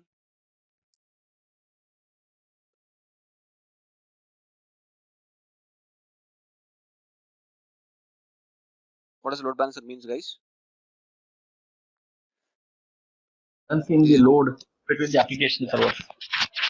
Yes. So it can be application server, it can be web server, any kind of your what do you say, your runtimes. Okay. Yes. So your load balancer, it's going to not only just do the distribution of traffic, but it also provides you the encryption decryption service also. Okay, so it's going to resolve. So what load balancer looks like? A load balancer IP address is normally called as not an IP, it's called as a VIP, okay? It's called as a VIP, which is called as a virtual IP, which has a simple host name, which is going to be your website name, and in the backend, it will be resolving to your web servers always, okay? Your web servers will be resolved, and your web servers may be at the minimum having 4 web servers is a very optimal number, and very large websites also run with 4 web servers, okay? I think I have seen conferences where 4 web servers can happily serve a very large website, not your again top 10% or like that, but in a traditional way 4 web servers are fine. So your load balancer is going to resolve that, and you'll have these 4 servers having the request taken, okay? So let us simply draw these 4 guys. 1, 2, 3, and 4, okay? Now your request is going to go using a round robin algorithm, okay? In your load balancer, you have an algorithm how to distribute that load, okay? And the most common algorithm, what is it? The round robin, guys, okay? So you're going to use the round robin algorithm to distribute the load equally among all the backend servers, okay? And once you have this request coming in, your web servers are going to have a specific knowledge, or they are built for specific activity. What is your web servers are the only capable tools in every organization to understand the request coming from a browser. That can be a mobile browser or a web browser. Remember that a web server is the only person who understands the language of a website, because it is built upon the HTTP protocol. Remember that if any company has a website, they need to have the web server. There is no other concept, or there is no other technology which can replicate it. So remember that web server is integral, okay? You can't escape from this. Even Google also should have a web server, and they also use Nginx, okay? So there is no escape from your web server, because that is your entry point to your organization, where it can understand the request. No other tool or technology can understand your request coming from your browser, because your browser understands HTTP, this can understand HTTP. So they are both running on the same protocol. So once you get the request, what you do, you're going to serve your home page, right? So anyone coming into your website, they all have a home page, right? Which you click on the icon, it will take to the standard page. So any person clicking on Amazon.com will always be landed on the home page. This home page is most of the time going to be a static page, okay?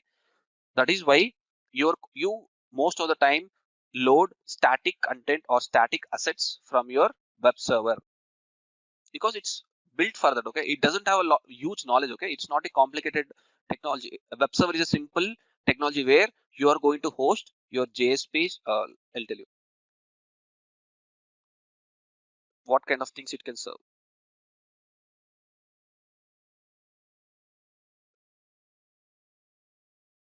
What it can serve your HTML, your CSS, your JavaScript, your images, and your videos, okay? These are the things it's going to do. That is why still you use your today most of the web development has been moved to your JavaScript, your AngularJS, okay? So again, they are going to be run on this kind of things only, okay? So, and it is increasingly used for static because it doesn't have huge runtime knowledge. Means it cannot do a lot of execution, it cannot do a lot of computation, okay? It's only there to serve the request as soon as possible, which are static. Static means which doesn't have any dynamic nature, or it doesn't need any computation to be happening. If you ask something, I'll send you. There is nothing called I'm going to do some kind of okay, what is the current account balance, or what is this kind of things, right? I'm not going to do that, okay? That is why you are going to call it as a static server, and it will host your home page, okay? Any doubts,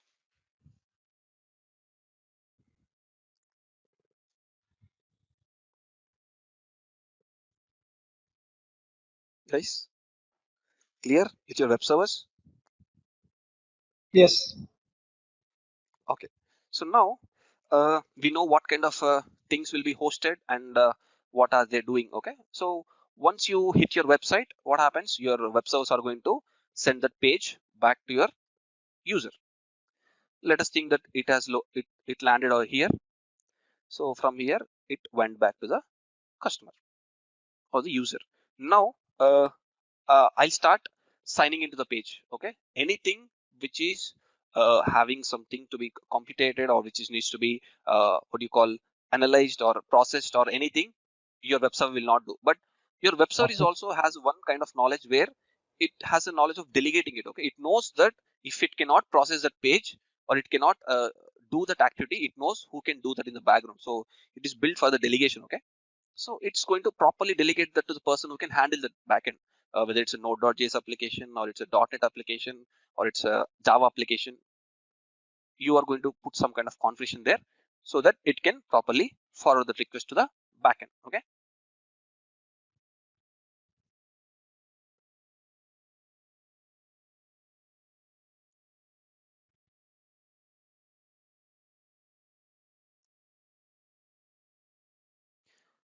So this is the first part of your three-tier architecture, okay, which is your presentation layer.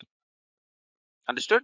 So in a three-tier architecture, your web servers are going to be the first layer, which is going to be the presentation layer. Always they are going to present the information, okay? They are not going to be doing any application logic, or they are not going to be your business logic, okay? They're only going to be your presentation layer. They only present the information to the customer in a most appropriate way or the most beautiful way, okay? And this location where we place the web servers has a specific information. Okay, so once you have this information, your data center will be always broken down into two pieces. Okay, not physically on the network level. One is going to be called as your DMZ layer. Okay,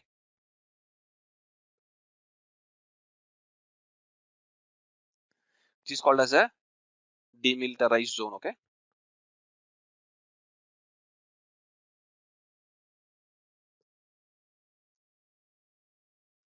so the demilitarized zone, what does it mean is, this is simple logic. Okay, if you want your website to be available for every customer, your server should be accessible from internet. Means my web server should be in a position to accept the request from the internet and also respond my request back to the internet where my customer is located, whichever location, I don't care. Means the servers which are going to be performing the activity of web server component needs to be accessible from internet. It means that these servers are vulnerable for hacking or some kind of external threats. So what you do is, all the servers in your company which needs to be exposed to the internet are going to be placed in the DMZ layer, okay, which is kind of a little unsecure layer in your company, okay.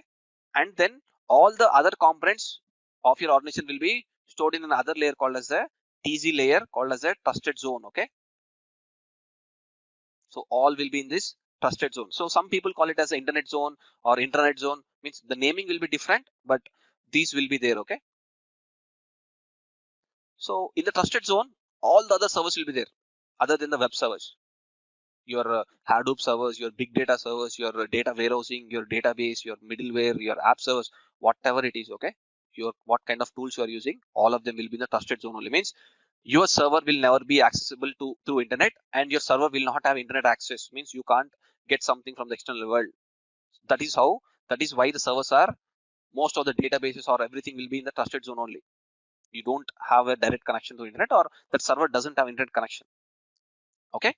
So, and again, you have these two layers here, this single layer, your firewall layer. Okay. Why? Because somehow one hacker came into this. Okay. But he should not be again moving beyond this TZ layer. So what you do for that, you have your firewall rules written. So let us see that simple rule. Okay. So let us talk about this firewall is here again.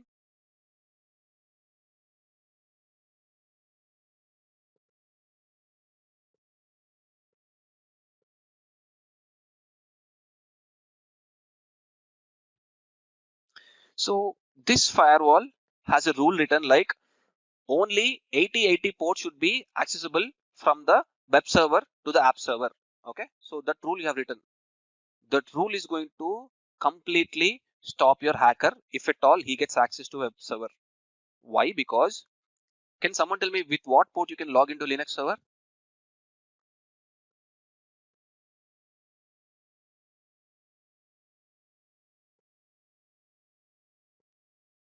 I asked a Linux server. With what port you can log into a Linux server? I know there are some sysadmins here. They can answer my question.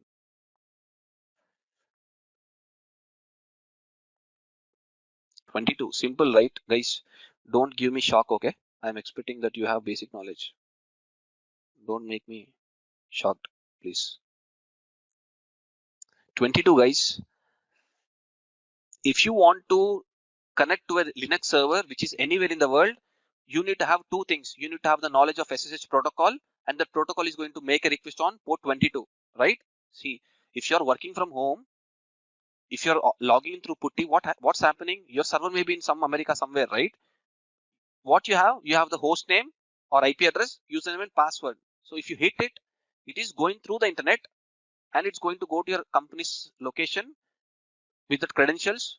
It is going to hit that server. It will ask at the door, boss, Gautam is coming with these things on port 22, which is a language you understand.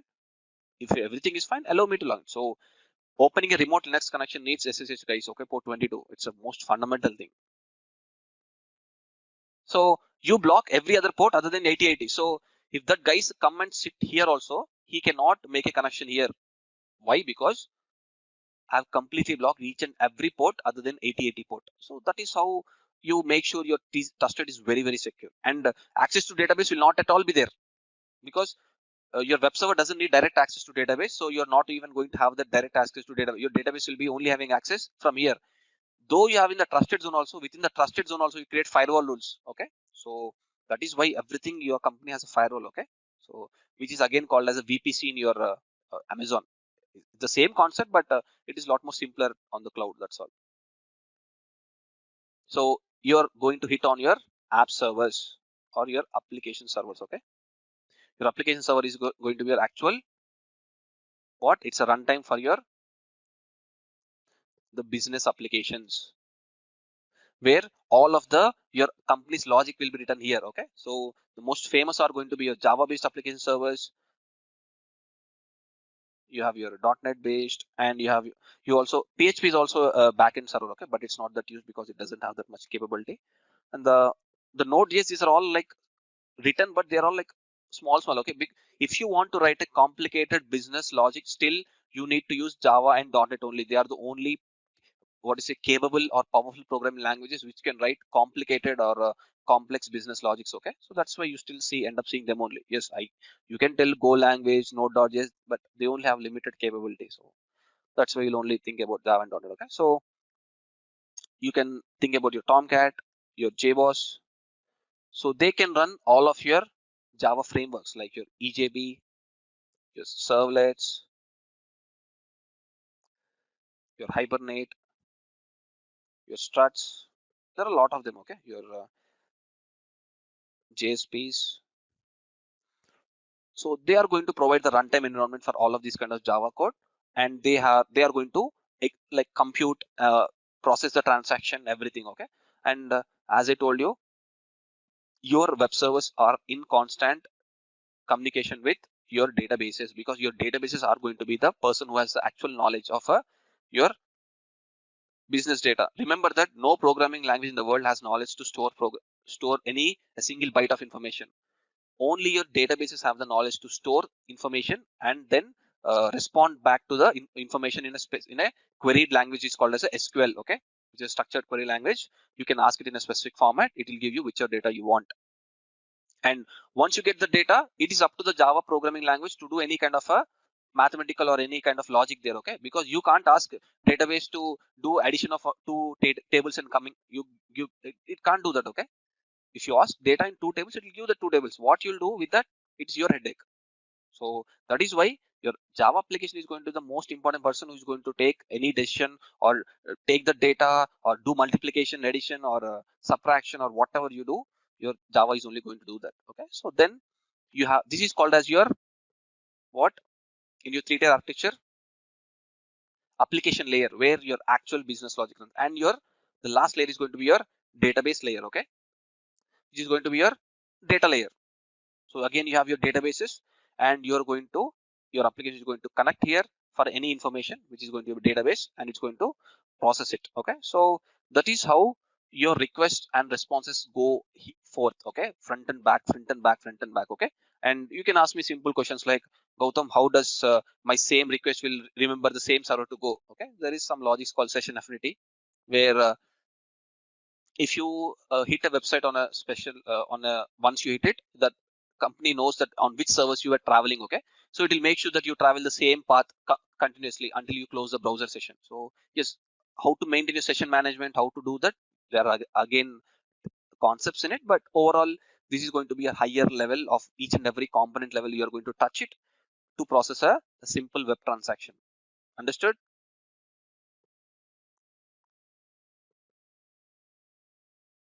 This, the more lower you go, yes, you'll have this.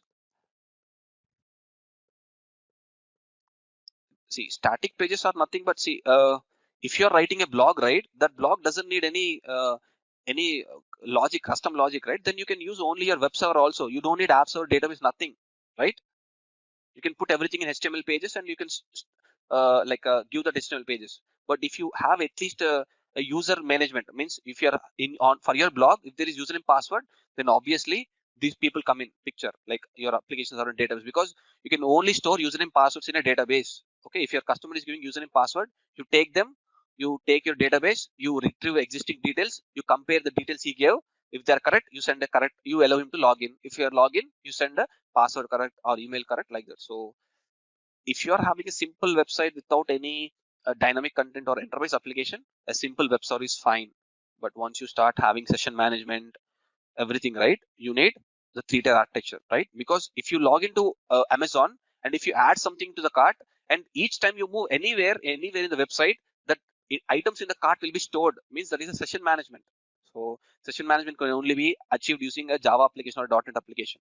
Okay, so that's why little bit complicated, little bit storing session, processing, cookies, everything again, only these guys do. Okay.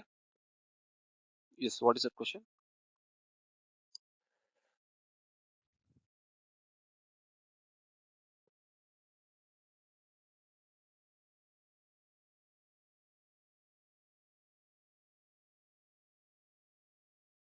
Yes, load balancers are enough knowledge. They have enough talent where they have something called as a health checking, okay, which is called as a pinging. So if you have 4 web servers, in one of the web server is not available, it does a health check. Like what it will do is have a load balancer will have a information like once. Okay, it will consider as all once, and it will do health checking every 15 seconds. Okay, for 15 seconds, if it doesn't find out that it is not available, it will mark it as 0, and it will only start sending the traffic to only the remaining 3. Okay, yes, they are intelligent enough today, so only 3 will start getting it. So that health checking happens. Okay, so you don't need to worry that you don't need to go and do dynamic changes to the web server load balancers. Okay, so they do the checking, and if it, and again for the next time again it finds out that it's available, it will start again routing the traffic. It will change the value 1. So that time only 3 will be there. Again the 4 will be back. Yeah, you can change it. Okay, yeah, that's not a problem. You can change every minute or every 2 minutes, but it should be always less than 1 minute. Otherwise it's a, otherwise at least 100 or 200 transactions will go and it will fail. Again your customer will feel bad. Okay, like server not available, page not available, 404, 501, all these kind of things will come.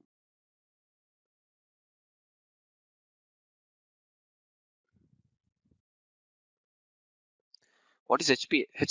HPA, you're asking HA, sir, HA proxy or HPA? I don't know what is HPA. You can break it down. What is HPA means?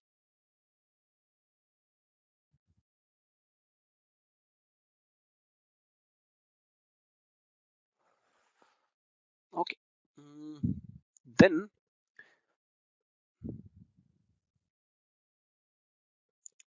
it's always 3 hours, guys. So if you want, you can drop off. You have the recording anyhow available, but we do have a 3 hours of session. Okay, each time. So it's, if you have some emergency, yes, you can drop off. You have the recording anyhow.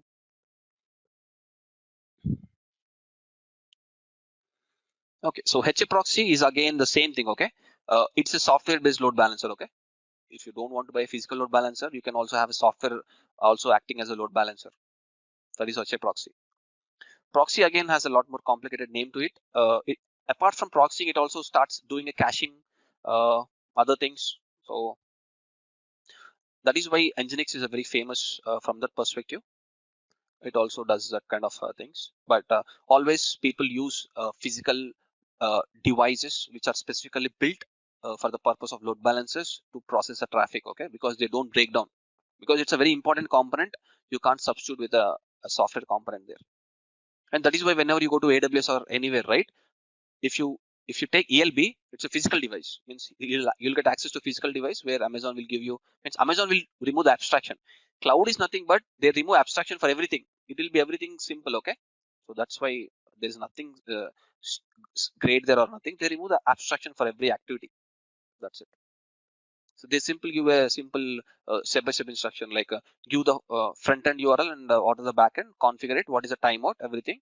They'll ask you to set up. Your ELB will be set up. But in a traditional, in a company, you need a person who has the knowledge on how to access that network device. Okay. So again, FI is a company which is called FI load balancers are the most famous load balancers today, and they're also used for API management. So they are becoming so intelligent that they are also doing a lot of processing now. Okay. So if you want, FI is a load balancer. Yes, that is what I told, right? Yes, they can do that. Okay, but again, based on the series, like more powerful, it will be more costly. But yes, they are doing that.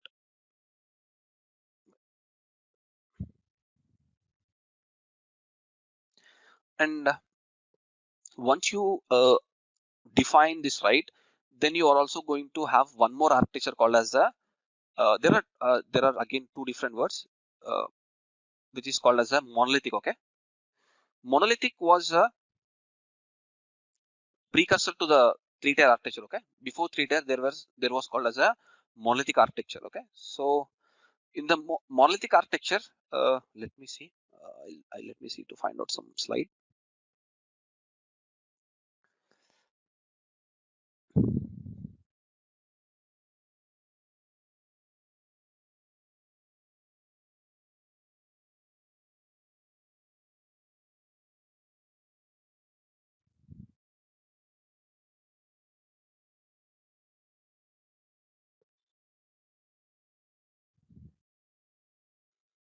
Can everyone see the screen again?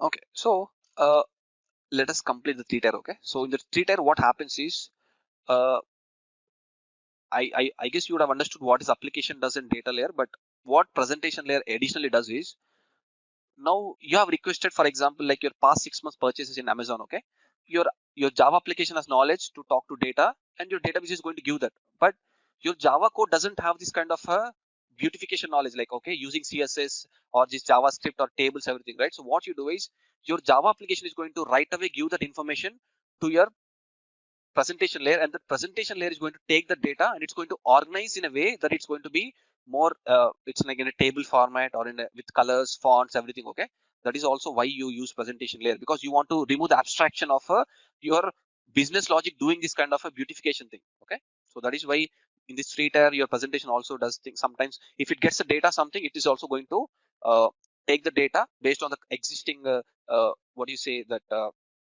template. It's going to load the data in the template. It's going to show the template to the user. Okay, and that is also one of the use with your presentation layer. Not only serving static content, but this is also one of the important activity it does, because it's going to remove that headache from the application layer. Your Java doesn't need to define how the page is going to look.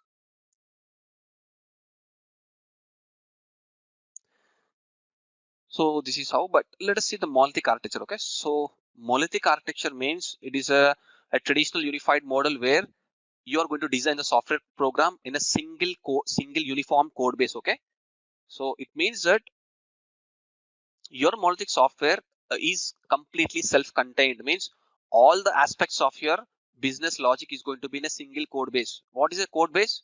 Code base is nothing but a bunch of Java programs which are written, which are going to function as a single program. Means as a whole, you write a lot of Java programs, individual Java programs, but as a whole, they're going to be working as for a single purpose or a single use case. So that is called as a code base. So here, your all the components of your program are going to be interconnected and they're going to be interdependent.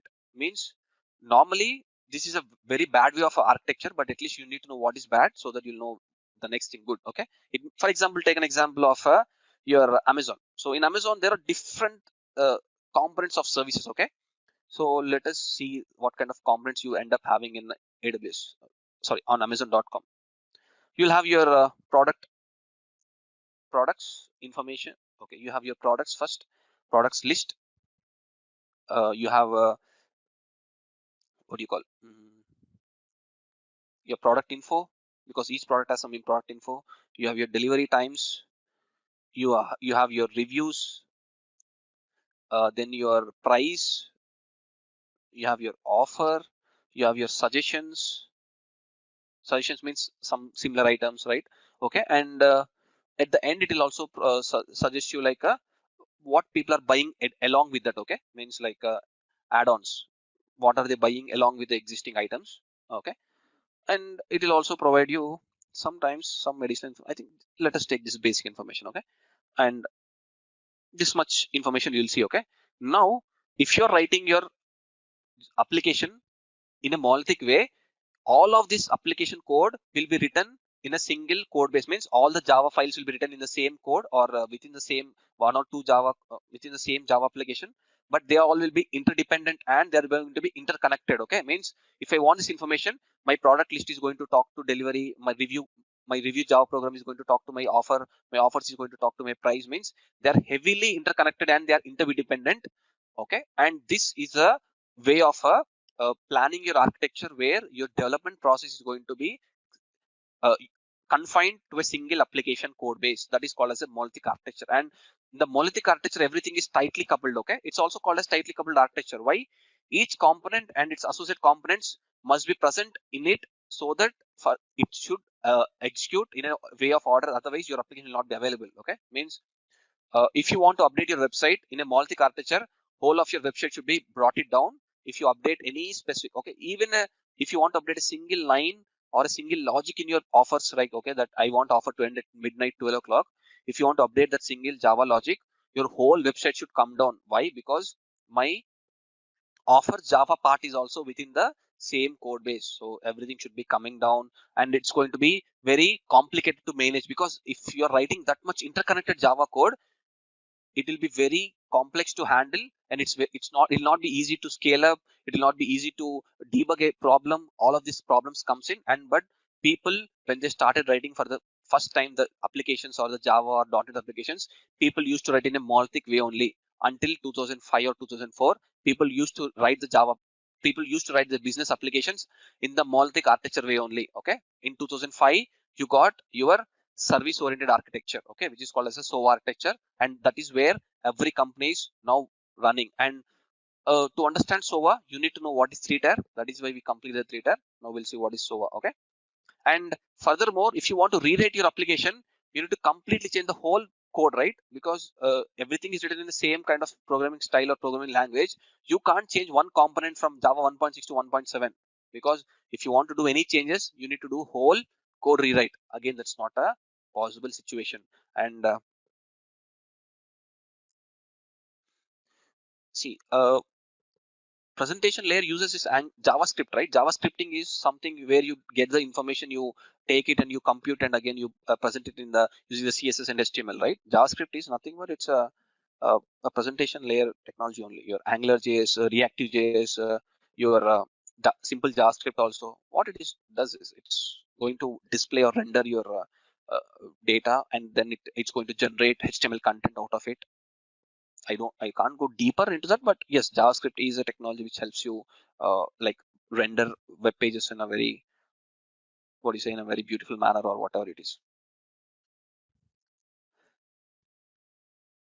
In the monolithic architecture, you have your database and you have your application, which is a single application. Okay, means all the business services or the business components will be within the same code base, and you have the client and database. But that is why you call it as a monolithic architecture, and it was the go-to standard of writing code for a very long time. Okay, and people started facing these issues, okay, because in 2000s and in the mid 2000s, right, people started defining the service oriented architecture, and it became mainstream in 2005. Okay, and I worked in a company which was one of the first company to transition themselves. Okay, so you very lot of people may not get a chance to transition themselves from monolithic to SOA. Yes, I see some people who are like more than 10 years, they may have seen this kind of transition. Okay, and what does SOA architecture means is, in this SOA architecture, you are going to plan your applications or architecture in a way where you're going to break down your Java code in terms of services. Okay, what kind of services?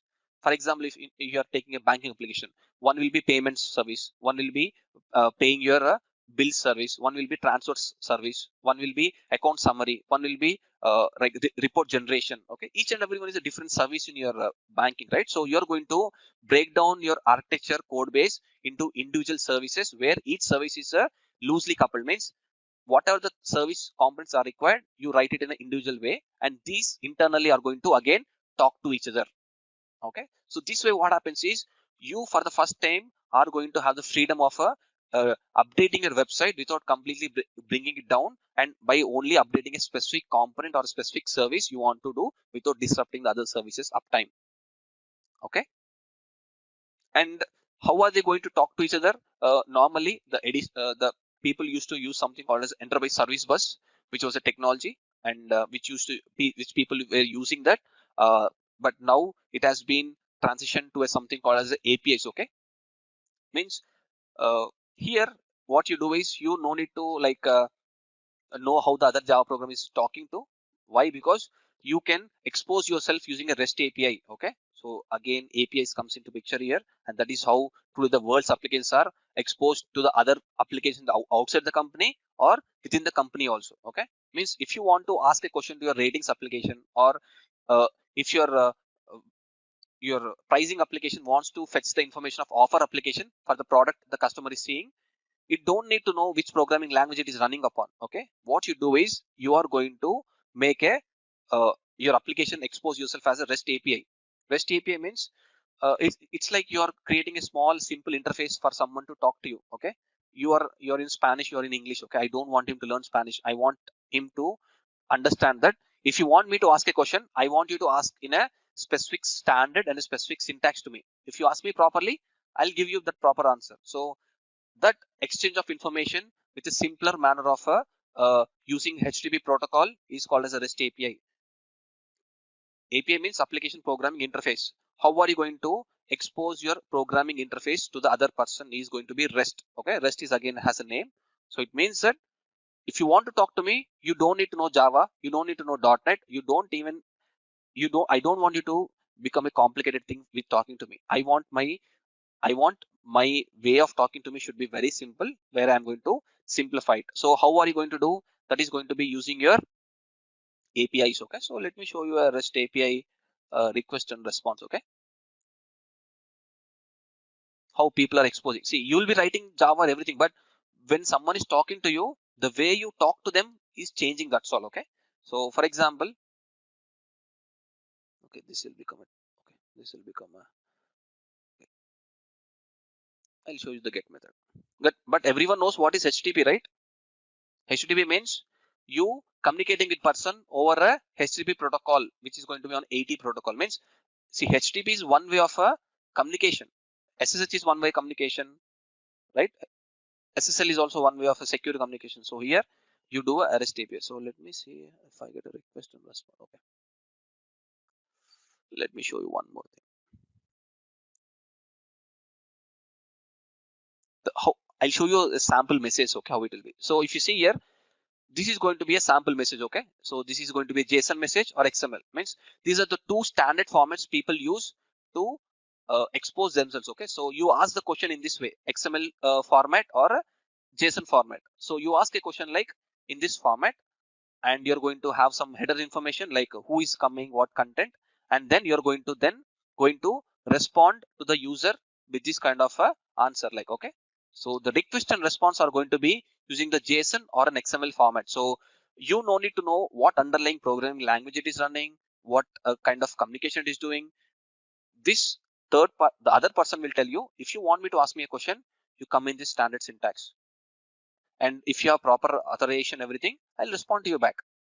So that is what called as REST API. That is how Uber will ask a Google Maps information. Okay, Uber will generate a small JSON data query with a x-axis and y-axis and the Google server, and there will be some security like keys, API keys. It's nothing but, see, you can't make a call like that, like the way Uber does, because Uber is paying some money to the Google to send the that image information, okay? Because the way Google monetizes this is Google will sell images for companies for a price. For users, it will give it freely. So you can't make an API call. You can only make a web call to Google Maps, but companies can make an API call. Means they'll send this information like, okay, I need some information, Hyderabad, some location, for example, like high-tech city.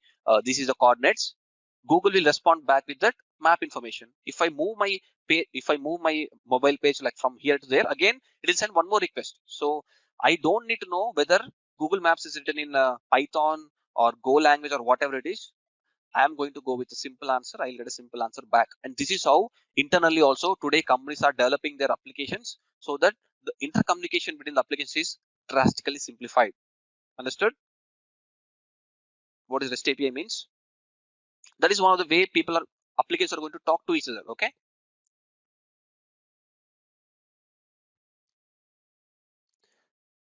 And in the SOA architecture, what you're going to do, you're going to break down your applications into separate parts. Now you know what parts are there. So in Amazon, really, in reality, there are this many kinds of services available where your single web request will be sent as a multiple REST API calls in the backend to fetch that information, and that information will be again collated by your presentation layer and it will be sent back. Earlier, it used to be a single call. Now it's a multiple call. Understood? So this way, if you want to update your pricing, only pricing will go down or pricing will be updated without ever disrupting them or doing them. And there is one more thing called as a microservice architecture. Okay, which is the current architecture. Every company wants to go there. Okay, so if you are joining as a DevOps engineer, the ultimate goal of your company, not only your company but any company on the planet today, is only one. Okay, which you need to know so that you'll know what you're trying to learn here. Okay, is every company has only one single achievement or goal for the next decade or next half a decade, is they want all of their applications or services running inside containers using the microservices architecture.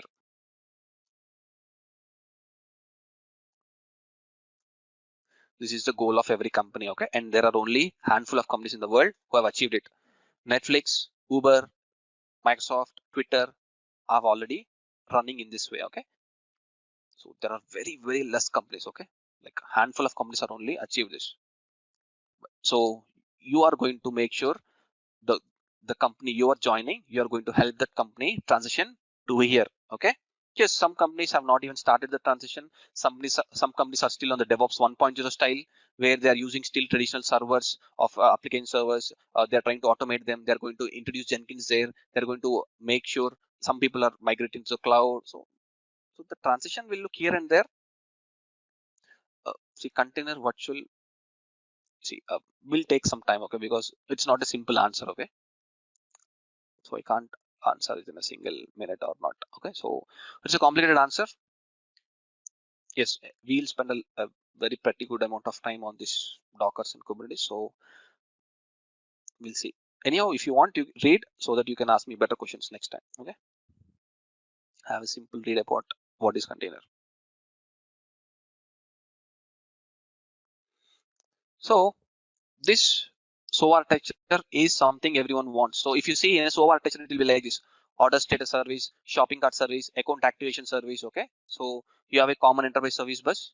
It's not enterprise service bus, but it will be a common API aggregator. Okay, it has multiple names, but okay, the most used name today is called as a API aggregator or API mesh. Okay, so which is going to use this. And ultimately, as I told you, everyone wants to be on a microservice architecture. What is microservices? We'll discuss when it is containers. Okay, right now this much is fine. When we learn Docker containers, we'll see what actually a microservices is.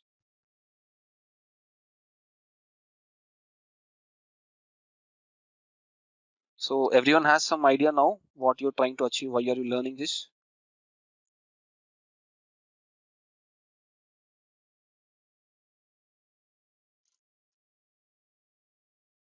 So what is your goal? If someone will ask you what does a DevOps engineer do, means you are going to make sure you are going to streamline the company's development and operations to make it as smooth as possible, so that the code is going to be rapidly and safely deployed in a environment. So that's a simple answer. So you are going to streamline the every stage of your application lifecycle management, so that your code can move faster from one environment to other environment with a minimal human intervention. Means if my code wants to move from dev to QA to integration into to pre-prod to prod, so every environment has some kind of restrictions, so means some kind of achievements to do. So your code should have that achievements to do. Achievement is nothing but in QA your manual testing should complete. In your integration, your integration test should be passing. In your pre-production, your load testing and performance test should be passing. Then only it goes to a production. So each environment has some set of goals to be achieved by your code, otherwise it will not move from that environment to the other environment. So you need to have the code transitioning from one environment to other environment as soon as possible to the production and available live. So you are going to make sure that every other team member is more productive. You can also tell like that. What DevOps engineer will do is make sure every team member in the company is more productive. Means you are going to automate. You are going to make sure that guy is not having any unnecessary activity to by performing. He should do his job without making any manual activities, or if anything they are doing more than 2 or 3 times, they can approach a DevOps engineer. He can propose a solution to automate it. So you make other teams also productive. That's also our activity. Okay.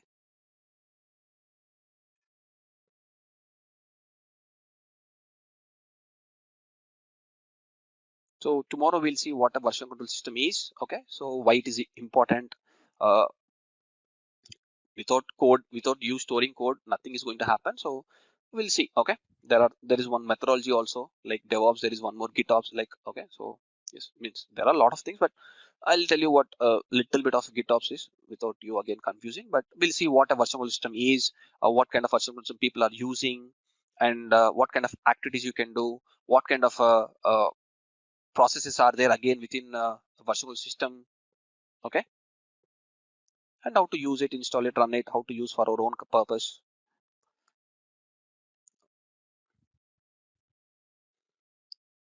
Guys, any questions?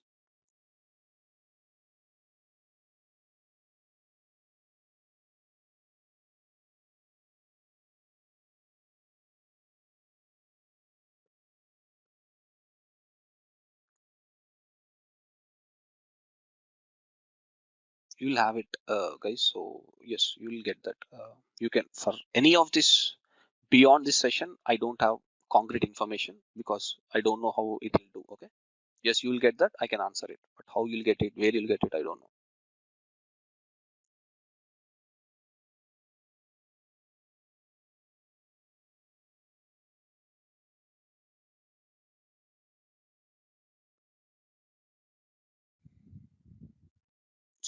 Clear, everyone? So the people who are not good at Linux, I want you to become good at Linux. Okay, and don't think that Linux is a large topic or a complicated topic. Okay, so it's a very simple thing. Okay, so you have a week of time. By the next week you can get up and running. Okay, so guys, I think you can offline contact. Most of the time you can So send an Gautam, email which will directly come to me. Okay, yeah, so Gautam, tomorrow you can have also some kind of hands-on, right? yes, this is the only theory session you'll have. Okay, because without I telling you, if I go to Git or Maven, right, you'll never understand what is the Right. purpose of your DevOps also. Okay, so it's not Okay. like I want to tell you theory, but Yeah, yeah, yeah. So that's fine. yeah, yeah. So you'll never have a 3 hours theory again. Okay, at the All right. most you'll have one hour of 30-40 minutes, and 2 hours or 2.5 hours of lab sessions Uh, always. one more question. Maybe I have pasted in chat also. So I was hearing, till today people say continuous development, right? But you have used something collaborative development. So is that the same thing or?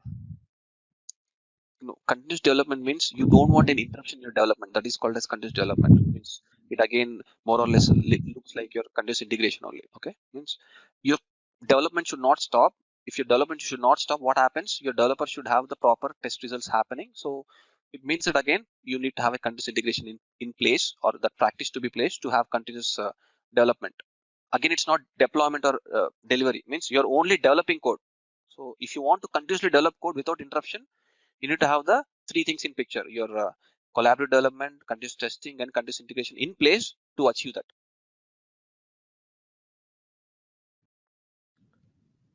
Okay, Gautam, how long it would generally take to learn basics of Linux and the networking basics? It will not take much time, because if you are already in IT, I don't think it will take much time. Okay. No, I'm a Microsoft guy. Mostly worked on Microsoft technologies. I'm a developer. I haven't worked on the networking and the OS part of it. Yeah. So But developers are at the top of the food chain. For you, learning administration is not a big tough thing yeah, that's when why you're I'm writing asking code. how deep I should go in. Like it should just the basics or Yes, means as I told you, right? Whatever I told you at the starting, like yes, you need to know how to install a program, how to uninstall a program, how to view information, like right. If you want to know date, how, calendar, how many people are logged in, uh, whether a file is full or not, whether a folder is full or not, whether how many drives are there, which drive is full 100%, how to clear a file. So as I told you, the way you know your Windows, you need to know your Linux. okay. Yeah. Not installing. Remove the installation concept. Okay. You Okay. don't need to know the knowledge of how to install Linux, how to set up Linux for the first time. But as a general user, as a normal end user, think as an end user purpose, what you want to Yeah. do beyond the installation. All those things you need to know. There is nothing called a standard set of things, but you need to Okay. know how to interact with the operating system, because everything we are going to install in Linux.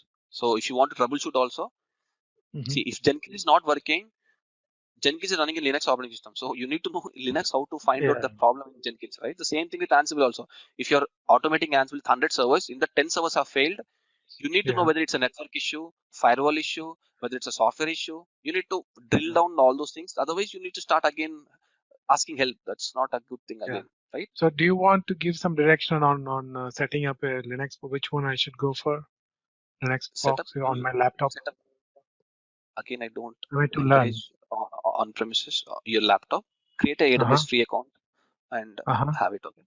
So where you can learn in your office also if you have some free time. You can't carry your personal laptop there, right? So Yeah. AWS machine, simple machine you can do. It's free for 1 year. It's not going to cost you a penny. So I don't Uh-huh. see a reason why you should not use it. Okay. So there I can go and install Linux It's not install. just You to just learn. couple of clicks. It'll create a Linux server for you, which you can log in and start practicing. Oh, Log in okay. then. That's cool. Okay. You can find out how to create a free AWS account. There are thousands of like millions of articles ready for you. So it's not a big Okay. task. Okay. Yeah. All right. Thank you. Yes. Any other? Someone was talking and stopped.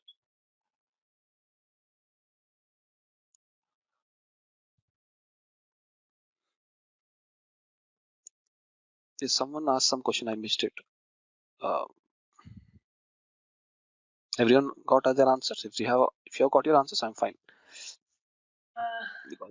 Hi Gautam, I will just like to know. Yeah, thanks for Sunil for suggesting me that. I would like to know, like, what's the best source to learn Linux, which is sufficient for me to learn this course, please. Okay. The first thing, have access to Linux machine. The most simplest thing. So make sure you have access to Linux server as soon as possible. Yeah. And from my perspective, is you don't need to learn Linux from an operating system level basics. Is each command has a logic to it. Okay. The more commands you learn, the more ground you're going to cover for Linux operating system. Okay. So everything is directly related to your commands. So Okay. you start learning commands. Okay. I gave you some commands, but there are some basic commands also again. So let me see. Yes, so I just need to browse online and look for to learn Linux. Go to this site. You get how the basic fundamentals of your operating system. Okay, means Linux journey. Go here. It'll give you some basic, means what a file system is. Okay, there are some things. Okay, what is package? What is a process? What is a permission? What is command line? Okay, so it gives you some basic things. What is a kernel? What is a file system? What is, so you go to this. Okay, there are some commands introduced here also. It will also give you your networking also, subnets, routing, your DNS. So go to this website. This website is a 90% theory part. Okay, which are simple command examples. Okay. Okay. Yeah. So Yeah. once you have this website completed, I think you'll be fine. And beyond that website, there are some commands will not be there. On this site will be these commands. Okay. Yes, yum Okay. will be there, but these two commands will not be there. But right now, I think you no need to worry about this. But I think, yeah, I think having this website up and running is fine. I guess. Okay. Yeah. Make sure you know this Yeah. website. It will be enough. Okay. And this is Yeah. not a large website. Yeah. Sorry, one more quick question. I recently installed Linux Red Hat into my system. So do I need to Yes. install Ubuntu as well into that? No, no. Or We are going to use RHL anyhow as our platform to okay. learn also, Yeah. because Yeah. RHL is the most dominantly used one. Okay. But Oh, there will be one command you need to run to make sure your yum command works. Okay. Because oh, yum is a command which is used to install programs on your Linux operating system, and it doesn't work until unless you activate your RHL operating system, because RHL is a paid version. Okay. So okay. if you want to activate, you need to there is some process, you can see that and activate it. Okay. Okay. Yeah. Thank you. The only command will not work is yum. Beyond that, every other command will work. Okay. Yeah. Okay. Thank you. Yeah. Yeah. If you don't know, you can search it like my yum is not working. Then you'll get the Mhm. article. Okay.